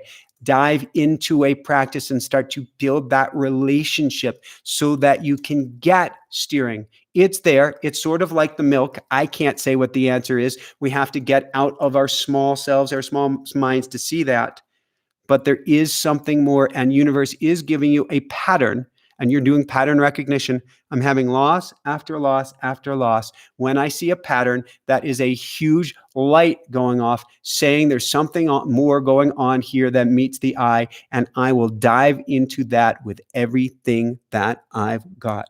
How are we doing on questions, Pookie? There are so many beautiful souls here that I want to try to help as many as I can, as long as we've still got a little chi inside of us here. Just a couple more. All right. And if Okay. you have any last questions, better get them in fast, because if not, we're doing a gentle meditation. I'm going to send you off into this gentle good night. Karen asks, 3-year-old grandson started singing a song today. Helper man is on the way. Is there some meaning to that? Oh my God. Oh my God. Oh my God. Well, I'm going to give you my interpretation. Is it Karen? Helper man on the way, helper man on the way, helper man on the way. Is that a song? Not that I've ever heard of. Oh. But to me, I didn't know if the grandson made it up. well, the grandson may have made it up. The grandson may have heard of it. But grandsons are plugged in. Kids, predominantly before the age of 7, the brain studies, if you go to Dr. Andrew Nurberg, if you go to any other, I want to say it's Joel Freeman, there's so many amazing neurologists out there who talk about children being in a theta brainwave state continuously. When I do automatic writing, when I teach it, I help people get into that theta brainwave state so that we can plug into source, we can plug into universe, we can plug into spirit. Kids are there naturally until we tell them that imaginary person isn't real. That's not real. The other thing's not real. Get serious, grow up, this, that, and the other thing. But they are totally plugged in. Your grandson has it going on. When he says helper man is on the way, to me, it means he sees helper man. He feels helper man. He knows helper man is there. Who is helper man? To me, God, source, universe, spirit. Ask him who is helper man. He may be able to tell you who helper man is, or maybe it will be described through his 3-year-old's perception, which is in many ways far greater than we could ever understand, because we have, like Cosmo Joe was talking about earlier, we have now said there is no milk. Well, your 3-year-old grandson doesn't know there's no milk yet, and so he sees the milk everywhere around him. I'm looking right now at the number, and it's repeating digits. He sees milk everywhere. Yes, everywhere, everywhere, everywhere. And so when he says helper man is on the way, he has got it going on. And know that he is seeing something, feeling something, and experiencing something. And I would go, how does it get any better than this? How does it get any better than this? Thank you for helper man on the way. Thank you for helper man on the way. And then I would ask him, as your spiritual teacher, Karen, yes, I just said your 3-year-old grandson is your spiritual teacher. I would ask him for more. He might be able to give you the words. He might not, but he has got it going on. Do we have any more questions? Yes. And Karen said he did make up the song. Woohoo! I would sing that song with him left, right, and center, I love Karen. that song. Helper man is on his way. Helper man is on his way. Okay. Rebel Soul asks, how do we not allow others' moods, if we live with them, to pull us down or sideways? I'm a clear sentient empath, and it is hard when I want to help lift them up. So, Rebel Soul, this is you are plugged into me, Rebel Soul, because part of our group meditation that I want to do in a little bit is focusing on people in serious, dire need, not from the coronavirus right now, but people in serious, dire need because they are locked up with somebody who is either draining them energetically or, even worse, locked up with an abuser. Because that to me is a really serious big deal, because there are many people who are in very, very challenged relationships who at least could get out to work, who at least could get out to their friends, who could at least get out to their family or loved ones, and are now stuck with them. And this is a really, really big deal. And that's going to be part of our group meditation tonight. So I'm so, so glad that you asked. Rebel. We'll call her Rebel Soul. So with that said, there are a few good shows that I want you to check out by Dr. Christian Northrup on energy vampires. I can't recommend them enough. With that said, I would start with the most basic prayer. This is a show about plugging into, diving into spirit tonight. And so I would start with the prayer That is, now I tend to pray to God as a word for source, for love, for light. You could pray to Jesus, you could pray to Mother Mary, you could pray to the Buddha, you could pray to whomever or whatever. It's all good. It's all God. It's all love. And I would do these simple 4 lines to help surround me in a sacred bubble of love and light. And I would carry this bubble with me wherever I go. And since you can't go anywhere right now, I would say this when my feet hit the floor first thing in the morning. And the 4 lines go like this. And I call it the G Spy prayer. Write down G S P I. God, thank you for surrounding me with your love and light. That's the S. God, thank you for surrounding me with your love and light. God, thank you for protecting me with your love and light. Protecting, that's the P. God, thank you. I forgot the G.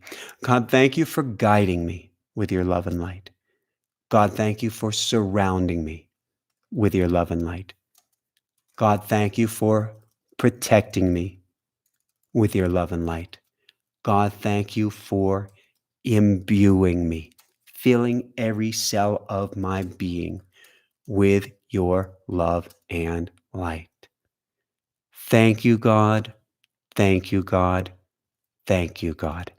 As you do this, picture yourself protected in this golden, glowing orb or almost egg of golden white love and light.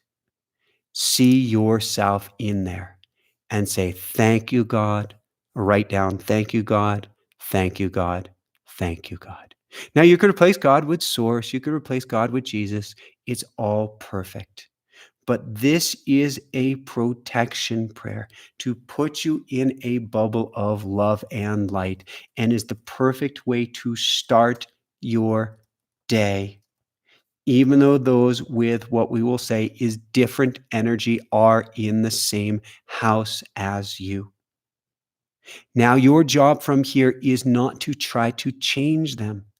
It is not to try to raise them up. It is to try to be the most glorious, shining, bright example of you, of your true, authentic self that you can possibly be.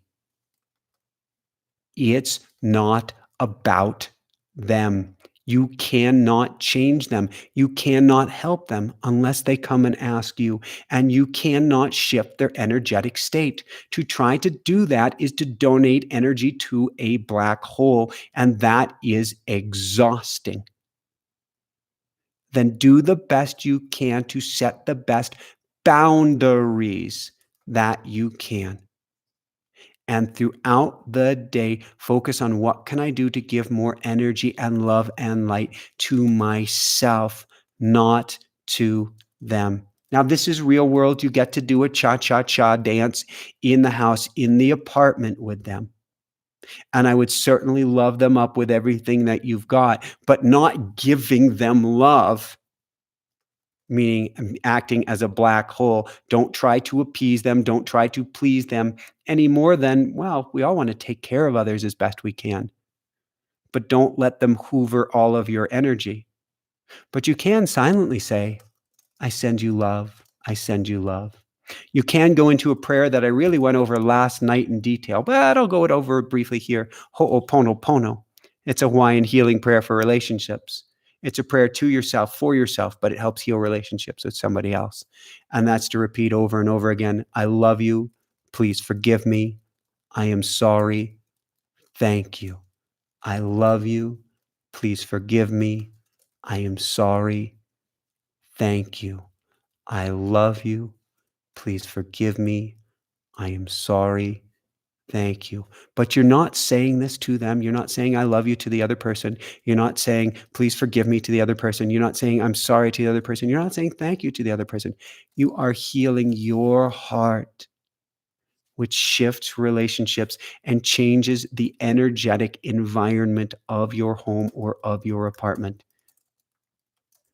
These are the key things that I would start with. I would look at what can I do for my home to make it more of a loving environment for myself? What can I do with music or with sound or tones to make it a more loving environment? What can I do to give myself an Epsom salt bath? One of the greatest gifts in the world you can give yourself, to shed negative energy off of yourself in the evening. And then I would go back to prayer, back to prayer, and back to prayer every chance I can get. These are some of the basics. I would check out again Dr. Christian Northrup's interviews on Energy Vampire. She does talk about also going to Saint Germain, a prayer of Saint Germain, which the essence of that prayer, you can go into meditation and picture a violet flame. And you want to go, I picture it like sitting on a lotus flower, the Buddha. If you've ever seen like a Tibetan mala, and you see this Buddha sitting with petals of the lotus flower all around him, or her for that matter. It could be one of the Taras. And you see this enlightened being sitting there. And now that enlightened being is you. And you picture this violet flame all around you. And as negative energies come at you from this person in your life, you could say to the archangels, or you could say to Saint Germain, Saint Germain, I give this energy to the violet flame. I give this energy to the violet flame. I give this energy to the violet flame. And see that negative energy, see that darkness going into the violet flame, and it might just disappear, or you could even see the violet flame kick up. And all it's doing is feeding you and nourishing you and giving you even more power. Give it to the violet flame. If there's one theme here tonight, not only are we all one, are we all together, are we all in this as one individual spiritual being having the most magnificent, amazing, appear to be individuals human experience. But we don't have to go it alone. Not only do we not have to go it alone, find a group like this, find a group like our boot campers, come join classes like our automatic writing. But when I mean you don't have to go it alone, give it to God, give it to Source, give it to Universe, give it to angels, give it to Saint Germain, give it to your great grandfather on the other side. Surrender to a higher power, not as in I give up. Surrender is the opposite of give up. When I say surrender, what that means is open up to assistance. None of us can go it alone during this time. All of us get to, on some level, dial a cosmic 911 and say, can you help me out here? This is too big for me to handle on my own. That's not weakness. That's true strength. That's realizing who and what you truly are. And when you call in that assistance, everything changes. So now I'm going to check back in with a Pookie and see if it is meditation time, or if we had one last question. No, we're good. Meditation time. Is there anything that you want me to share with people before we go into meditation? We have our automatic writing class coming up on Thursday. Can't recommend that enough. If you don't have the funds to join us, that is the class where you can literally, we will teach you how to channel, how to be a medium, how to be able to hear from your infinite wisdom. It's basically a process where you will quiet the mind. You'll go into ritual, like going into prayer, and the pen will start moving, and you'll be asking literally, like, what do I need to know today? And the pen will start flowing, telling you why you're here, where you're going, what's going on, what you need to know, how to get out of this quote unquote crisis, what you can learn from this experience, why these patterns keep repeating, and on and on and on. And it will literally shift your life. It's the number one tool that we teach all our coaching clients. And we've never had a class like this. I've taught it to thousands of people, but I've never had a one class where you can get fully up to speed on automatic writing, because we've had a video series and we've had refresher courses for people, but never a class that brings people up to speed. So that's going to be this Thursday. And then next Monday, we are going to do a tapping boot camp. It's a $7 class, 5 days for $7. It's like a little over $1 a day, where we are going to learn how to transmute fear. How to take all this negative worry, fear, and anxiety that we are all experiencing this time, and do a process called EFT tapping, emotional freedom technique. It's actually been studied by the National Institute of Health. It's been shown scientifically, statistically, clinically to heal PTSD. Soldiers coming back from the war have been able to let go of PTSD, the most severe trauma in the world, the most severe mental trauma, by tapping it away. And it's been shown to be effective. So I'm going to teach you how to do that, to move past fear, to move past worry, to move past anxiety. But not only that, because we're going to teach you some of this tomorrow night. So come join us for our YouTube Live tomorrow night. We are going to teach you tapping 101 on fear and anxiety. But next week, what we're going to do is we're going to dive deep. We're going to peel away a layer of the onion. We're going to dive deeper, peel away the layer, until we get at all the subconscious wounds and blocks and traumas. Because if there's one thing that this time period is doing, besides bringing us all together, is it bringing up everything that's underneath the carpet right now. That's why like Dr. Michael Lennox, who we had on the show, calls this a year of reckoning. And so many spiritual teachers call this a reckoning. Matt Kahn calls this a reckoning. Paul Selig's guides call this a reckoning. It means that which we've hidden under the carpet gets to come up and gets to be cleared. So it's not actually bad that these emotional wounds or traumas are coming up, but we don't know how to handle that much energy. I put my hands out in front of me, meaning we are all trying to hold a giant bowl of energy, and we haven't been trained how to do that. So I'm going to train you how to be able to handle that much energy and then to transmute it. What's that mean? You're an alchemist. You transmute every day. You transmute thought into things. What's an example of that? I'm hungry. And then you go to the fridge and you pull something out to eat. You transmuted a thought into a thing, and then you literally ingested it. So I'm going to teach you how to take that fear, that worry, that anxiety, and to rewire your subconscious mind to turn it into a powerful, positive fuel. There is no such thing at the end of the day as good or bad. Now, grief is grief, loss is loss. I'm not talking about people losing their lives. But from an energetic point of view, there's no such thing as good or bad. They're merely labels that we put on it. So fear, worry, anxiety, freak out is all usable as positive fuel to completely change and transform your life and to upgrade your life and to take things to an entirely new level, to make you truly unstoppable coming out of this. You can say it's to get a running start. The CV time is your opportunity to get a running start for something completely better and transformative, beyond which you couldn't possibly even imagine. As we teach you how to become an alchemist, a magician working with energy, to get out your wand and to take that fear, worry, anxiety, and to flip it into something positive. And so that class is going to be next Monday through next Friday. It's going to be about 45 minutes each night. I promise not to go over an hour. We are going to do tapping together. We're going to rewire your subconscious. We're going to help you flip into a more positive state and learn how to do that on a moment-by-moment basis. We're going to teach you how to clear negative energy each and every day. And we're going to do a group meditation, a group intention meditation each day to help you 10x, 100x, 1000x, whatever you're working to change or shift in your life, because there is a power of coming together as a group. It's only $7. If you can't make it, you get it on the replay. If you make one night, $7, you get it on the replay. If you make 2 nights, $7, you get it on the replay. If you make all 5 nights, it's a little over $1 a night. If you can't afford to come, we still want you to come. So we have people right now that are being super kind and generous. And when they're paying their $7, they're paying 7 more.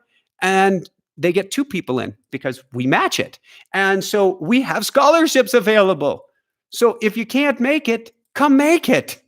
Just go over to inspirenationshow.com, fill in the contact form and say, I'm sorry, Michael, right now, I just got laid off. I got this or that. Or just, you don't even have to say anything. Say, sorry, can't afford it now. And we'll go, great. I think we've got some scholarship spots still available. And we will do our best to get you in. because we want to turn you into the alchemist that you are. We want to teach you how to transmute this energy. We want to help you to be on fire. You see, why am I talking so long on the mic here tonight? Am I selfish? Yes, I'm absolutely selfish. The most selfless thing we can do right now is to be selfish.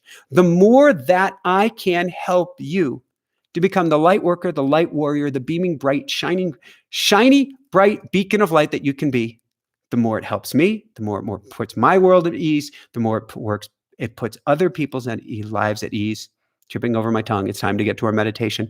And the more we become dominoes in this world, hitting a critical mass where together we shift this planet. I had on Irvin Laszlo a couple weeks ago, and I've been reading the most amazing book on the Akashic field by him. He is a many-time World Peace Prize winner. He has been nominated for the Nobel Peace Prize twice, and he talked about us being at a time of a bifurcation, a splitting. If you think of bifurcation, a snake has a bifurcated tongue. It is a split tongue, two sides to it. We are coming at a bifurcation of humanity. We can go to darkness and go off the edge of the cliff because we're out of resonance with the planet. In essence, we are a virus, which is why a virus came in to wake us up. Or we can go to another direction and we can upgrade and we can literally shift humanity to a higher energetic state, an electron state change. Electrons don't gradually go to a new state. If you can remember your high school physics, jump up to the next level. When we come together as a group, when we start doing group meditations, and when we shift our energetic state from a place of fear, worry, anxiety, to a place of positivity, to a place of love, to a place of light, and we hit a critical mass doing it, then boop, we as a species hit a new level where war isn't possible, where this disease may not be possible, where only the or something better is possible. And we are at that juncture. Don't think this darkness that appears to have descended before us is by accident, and don't think that it means that it is all gloom and doom. It is here to shift us. It is here for our highest good. It is here to support us in our individual growth and our growth as a species. And so from a biased point of view, the more of you that I get into our class to help shift your energetic state and then teach it to everybody you can, get them back here for the live tomorrow night where we're going to practice some of the basics. We're going to do basics tomorrow night. Then we're going to do graduate level work. Easy. Nothing's hard that I teach. I'm not going to overwhelm you, but we're going to do some really, really cool stuff, really, really cool magic next week. But the more that you can help other people to get this, the more we will shift this planet. And I believe Jessica's putting down all the links here for where you can find this. And also, again, come to inspirenationshow.com, fill out the contact form. If you can't afford to do automatic writing, if you can't afford to do our tapping class, we want to get you in, because if we help you, we help everybody. If we help you, you're going to pay it forward to somebody else. They're going to pay it forward to somebody else. And we are going to shift this world. All right, Pookie, any last things before I dive into a meditation here? All right. I like pulling out a golden coin. And the Pookie pointed out to the whole world a couple nights ago that this is actually a plastic golden coin. But she did promise me that she would upgrade this coin. It was my magic coin until then. It still is. It's still a magic It coin. still is my magic coin, and there is a whole story behind I got this coin. It's So, infused with so much love. oh my God, it is infused with so much love. And you might actually get me a gold coin, and I might still keep using this because it is infused with so much love. So we're going to do a group intention meditation, a very short one here tonight. I don't even know what's going to come out, but I do know this. I want us to set intention to help two groups of individuals here, and I'm using this coin to represent this. On one side, I want this to help all of us who are healed here tonight and all of our loved ones, to pray for their protection, for their safety, and for their health during this time. So I want us to think of everyone in the group and to think of all of the loved ones of everyone in the group. And we're going to pray for your and their safety, protection, and health during this time. And now, because love is what I call the ultimate renewable resource, the more love we give away, the more love that comes back. I'm actually flip-flopping at my throat or in my belly right now as I say that, because we have such a beautiful crowd here tonight. and the amount of power that we have. So right now at this moment, we show about 500 people. By the time this is done, and by the time this meditation is done, and you see this, this will have been 2, 3, 4, 5,000 people. By tomorrow, it might even be 10,000 people that have done this meditation together. The amount of power or energy that we are putting out in this is it's unfathomable. With much smaller groups than this, Dr. Lynn McTaggart, she put together groups of people. She called it Power of Eight. They did scientific studies. They got together and they meditated on lowering crime rates in DC. They lowered crime rates. They meditated on ending war in several developing nations. They ended war. That's with smaller groups than this coming together. There is an incredible power when we come together as this size of a group that is palpable. You can feel it right here. It is special. You know you are a part of something special. So on the one side is praying for our protection, for our safety, for our health of ourselves and loved ones. And on the other time is praying for the protection, safety, and health, not just of those struggling with coronavirus. That is incredibly important. But tonight, it is for those who are imprisoned in their homes with an abuser, with an energy vampire, with someone who drags them down. Because so many healthy, loving, beautiful individuals are completely and totally trapped right now. And that is the scariest thing in the world. There is no social distancing for them. It may be you who is one of them. I was in an abusive relationship many years ago. It was the scariest thing in the world. And I'm going, how in the world did that happen to me? And I considered myself fairly awake to what was going on. Everyone who is stuck or trapped right now deserves our love, deserves our protection, deserves our help. So pray on one side for ourselves, for our loved ones, for protection, for health and help during this time. And on the other side of that coin, pray for everyone who is stuck or trapped or in an abusive relationship right now who can't get out. And I want you to envision that golden coin. And stay relaxed, but sit up kind of good and tall. It's the paradox of the universe. There's always yin and yang meeting together, always darkness and light. So sit up good and tall, but relaxed. And drop that coin in through your third eye and drop it down into your heart. All right. And what I'd like you to do now, so you're thinking of them, you can actually massage your heart for a minute, sending out all that love to them, is we're going to breathe in through the nose, down to the belly, and out through the nose. In through the nose, down to the belly. You can put a hand on the belly, feel it expand. And out through the nose. In and out.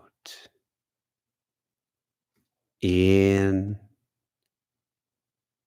and out. Now, as we continue this meditation, I want you to keep breathing in and out through the nose, feeling the belly expand, and do it to your own rhythm. And we're going to go on a little flight here tonight.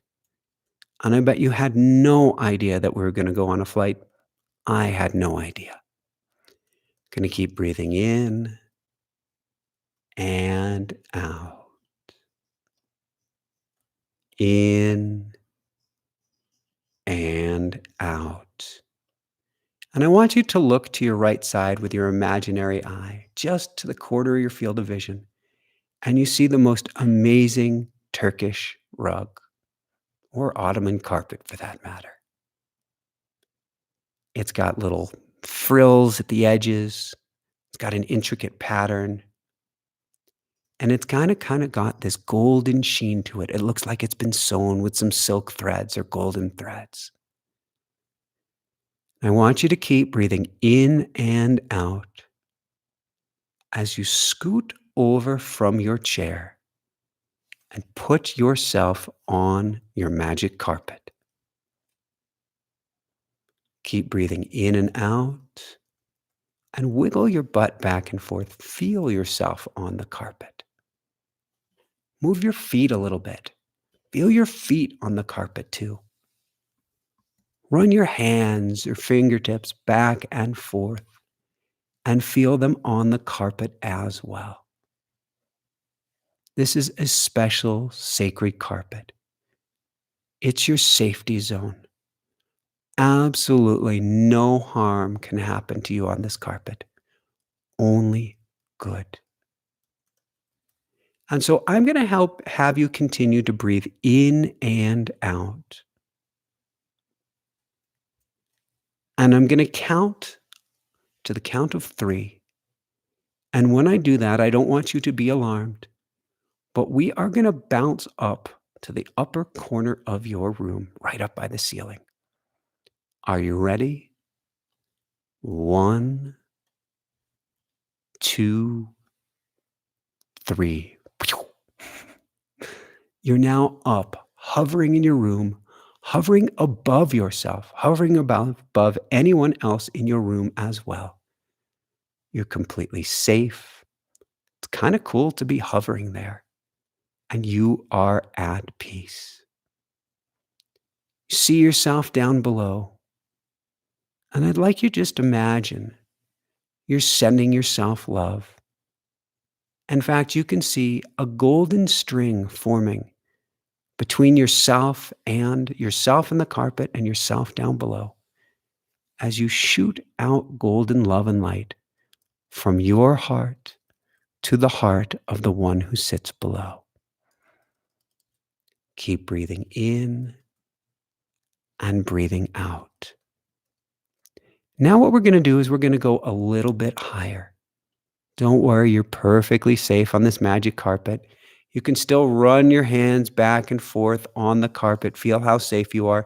If you want, there's even an imaginary, well, it's not imaginary, it's real, a little Berber carpet seatbelt that appears that you can, like an aircraft seatbelt, you can fasten yourself in. If a stewardess was coming by or a steward, they could check and make sure that you're fastened in place. And what we're going to do on the count of 3 is we're going to go up. Go on a little ride now and float up right above your home, your apartment, or your building. Are you ready? 1, 2, 3. And now you're up, floating above the building. It's a crystal clear night. You can see up above you stars in all direction. It's almost a full moon. There's a supermoon coming. You can see the glow. You feel totally, completely at peace. Keep breathing in and breathing out. And remember, you're on a little bit of a mission here. So you can see your loved ones down beneath you. Maybe you can see your friends and loved ones in adjoining buildings or throughout the town. You're hovering high, but not too high. But what I'd like you to do is breathe in. You gather in all this love and light from the universe. And exhale. And I'd like you to shoot out golden love and light to everybody you care about who you can see down below. In love and light. And out. Shoot out love and light to everybody you can see down below you care about. In love and light. And out love and light. Not just to the people you can see down below, but everybody in this group who are following along with you. In and out. So now we're going to go up even higher still. We're going to go up now to about 10,000, 15,000, maybe 20,000 feet, where we're up above the town. Everything is even quiet and more peaceful, but where we can reach even more people with our love and light as well. So on the count of 3, are you ready? 1, 2, 3. And now you find yourself, you've gone 10,000 feet high. You've gone 15,000 feet high. You can find yourself rising up, up, up still until you are above most of the clouds around you. You can see from the glow of the moon some really puffy little clouds like cotton dangling in the sky around you. And you can see your entire village, town, or city beneath you. It's actually quite peaceful. You feel totally safe, totally at peace. And you remember to keep breathing in that love and light from the universe. And as you look down beneath you, you know that within each one of those rooftops are people in need of your love and light. So you breathe in love and light from the universe, and you beam out love and light from your heart. Breathe in love and light from the universe, and breathe out healing, protecting love and light to all those beneath you in need. And in and beam out.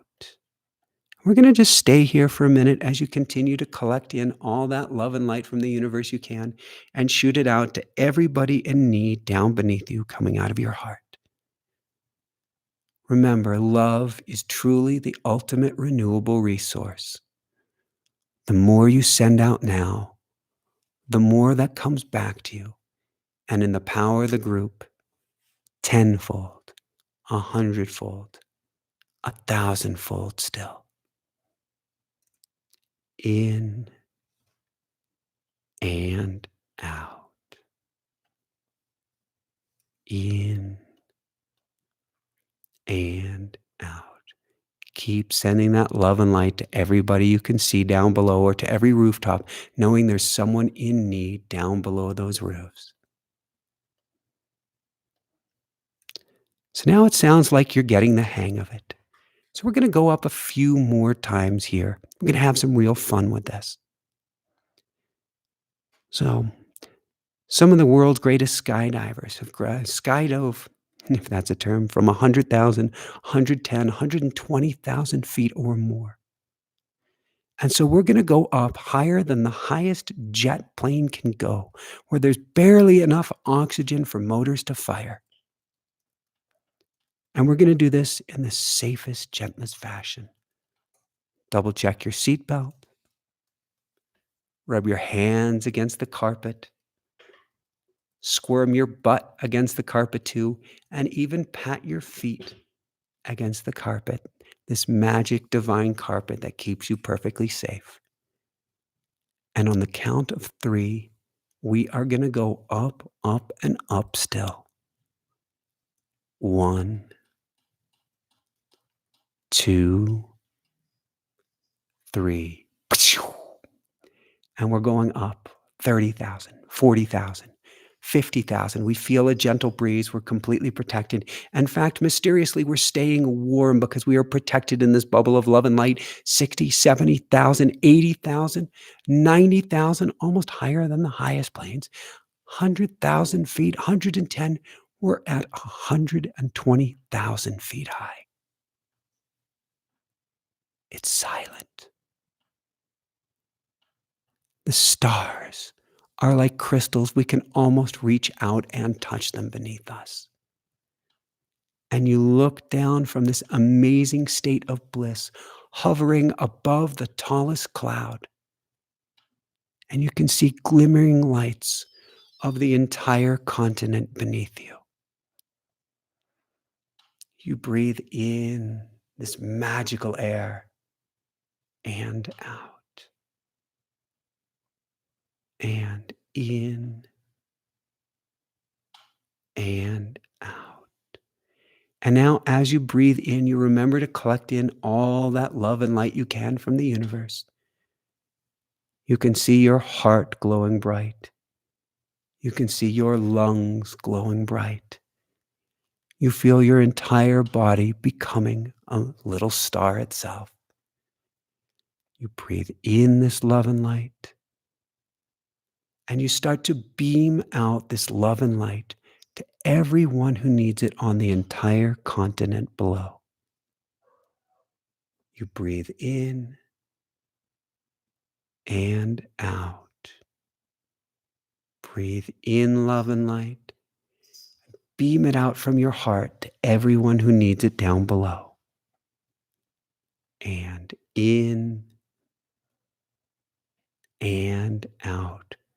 Everyone everywhere you're willing to send that love and light, knowing we are all truly one. We are all going through this experience together. And everyone, everywhere needs your love and light. Breathe in this magnificent love and light. You might actually feel your fingertips start to buzz, and out, send it out through your heart to everyone, everywhere.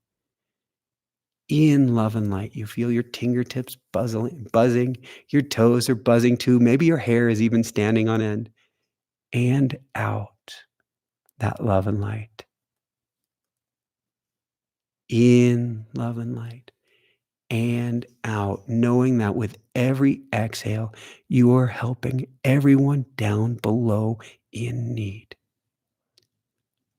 We're going to continue to do this one more time, or for one more minute, and then we're going to go up one more time. Keep breathing in love and light and sending out love and light. Knowing with each exhale, you are growing stronger, more loving, more powerful, more energized, and more protected by the universe.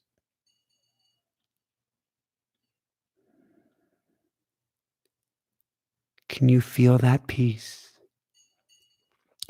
Can you feel that bliss? That's you doing the most amazing, magical work of helping everyone down below. And so now we're going to go up just one more time.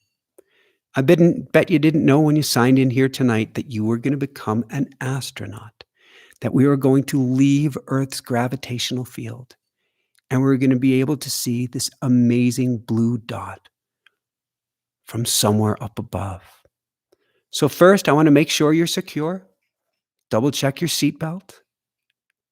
Run your hands back and forth. Feel that carpet beneath you. Squirm your butt against the carpet. Pat your feet against the carpet too. Know that you're safe and secure. In fact, you can actually see the glow of that golden love and light that is around you, surrounding you, protecting you, and keeping you safe this moment and every moment of your existence. And now, on the count of 3, we are going to go up, up, up until we are higher than the highest satellite, literally halfway between the Earth and the moon. Are you ready? 1, 2, 3. And up, up, up you go. 200,000, 300,000 feet, 100 miles above the Earth, 200 miles, 500 miles above the Earth. And you keep going and going still. The Earth goes from right in front of your face to a bowling ball, till a grapefruit, till an orange, until you see this most magnificent spinning globe in front of you. And you know that is your planet. That is your home. That is where everything and everyone that matters to you resides. You are now a small star. You are capable of sending out so much incredible love and light to everyone in need.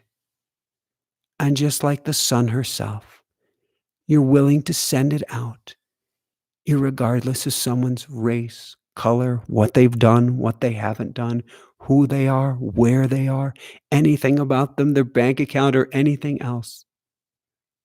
But you can send out love and light just like the sun, and that is who and what you are. You can send out that love and light to everyone, everywhere. And so I want you to breathe in all of that magnificent love and light. In fact, if you turn to your right, you can see the sun right off of your right shoulder. Take in all that magnificent love and light and beam it out through your heart to everyone everywhere. Breathe in love and light and send it out. Breathe in love and light and send it out. And breathe in love and light and send it out.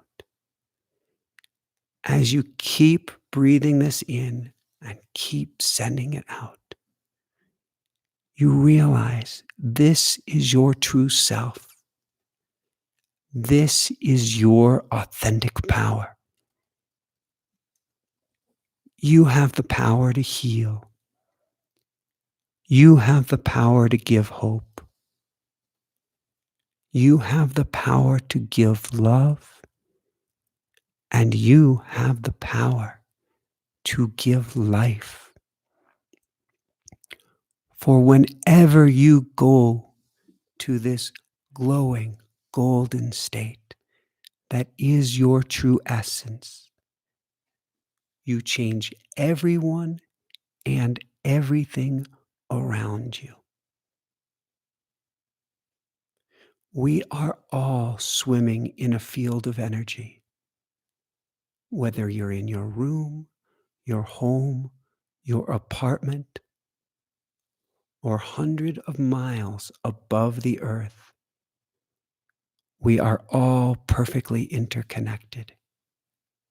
We are all one swimming in this field.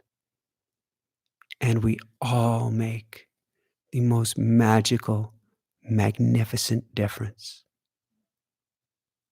It seems now than ever that there is a wave of darkness that has descended upon the earth. It's a ruse. It's not real. For all darkness is met by light. And we can pump that light right back into the field. We can pump that light right back into our loved ones, into our neighbors, into the lungs of those in the ICU, into the children, into the elders, into everyone everywhere. All it takes is remembering our true nature, is remembering who we truly are, is remembering the power that we each came here with, that we may have forgotten, but you have forgotten no more. For this love and light is your birthright. And just like your ID, you take this with you wherever you go. You go into the supermarket, you bring love and light. You go back into the home, you bring love and light. You go into a state of fear, but then remember who you truly are. And you go back to the state of love and light. And so now, tonight, as you go to sleep, tomorrow, as you check the news, wondering what in the world is going on with the world, remember who you truly are. Remember your love and light. And for the ultimate state change, for the ultimate disruptor of your fear, of your worry, of your anxiety, picture yourself getting on this magic carpet anytime you wish. And simply go 1, 2, 3, and you will find yourself up above it all as the bright and shiny sun and beacon of light that you truly are.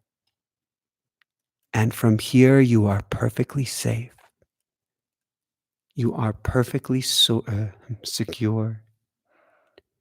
And you can make the most amazing difference to everyone on the planet, knowing first and foremost, whatever you give away comes back tenfold, 100-fold, 1,000-fold still.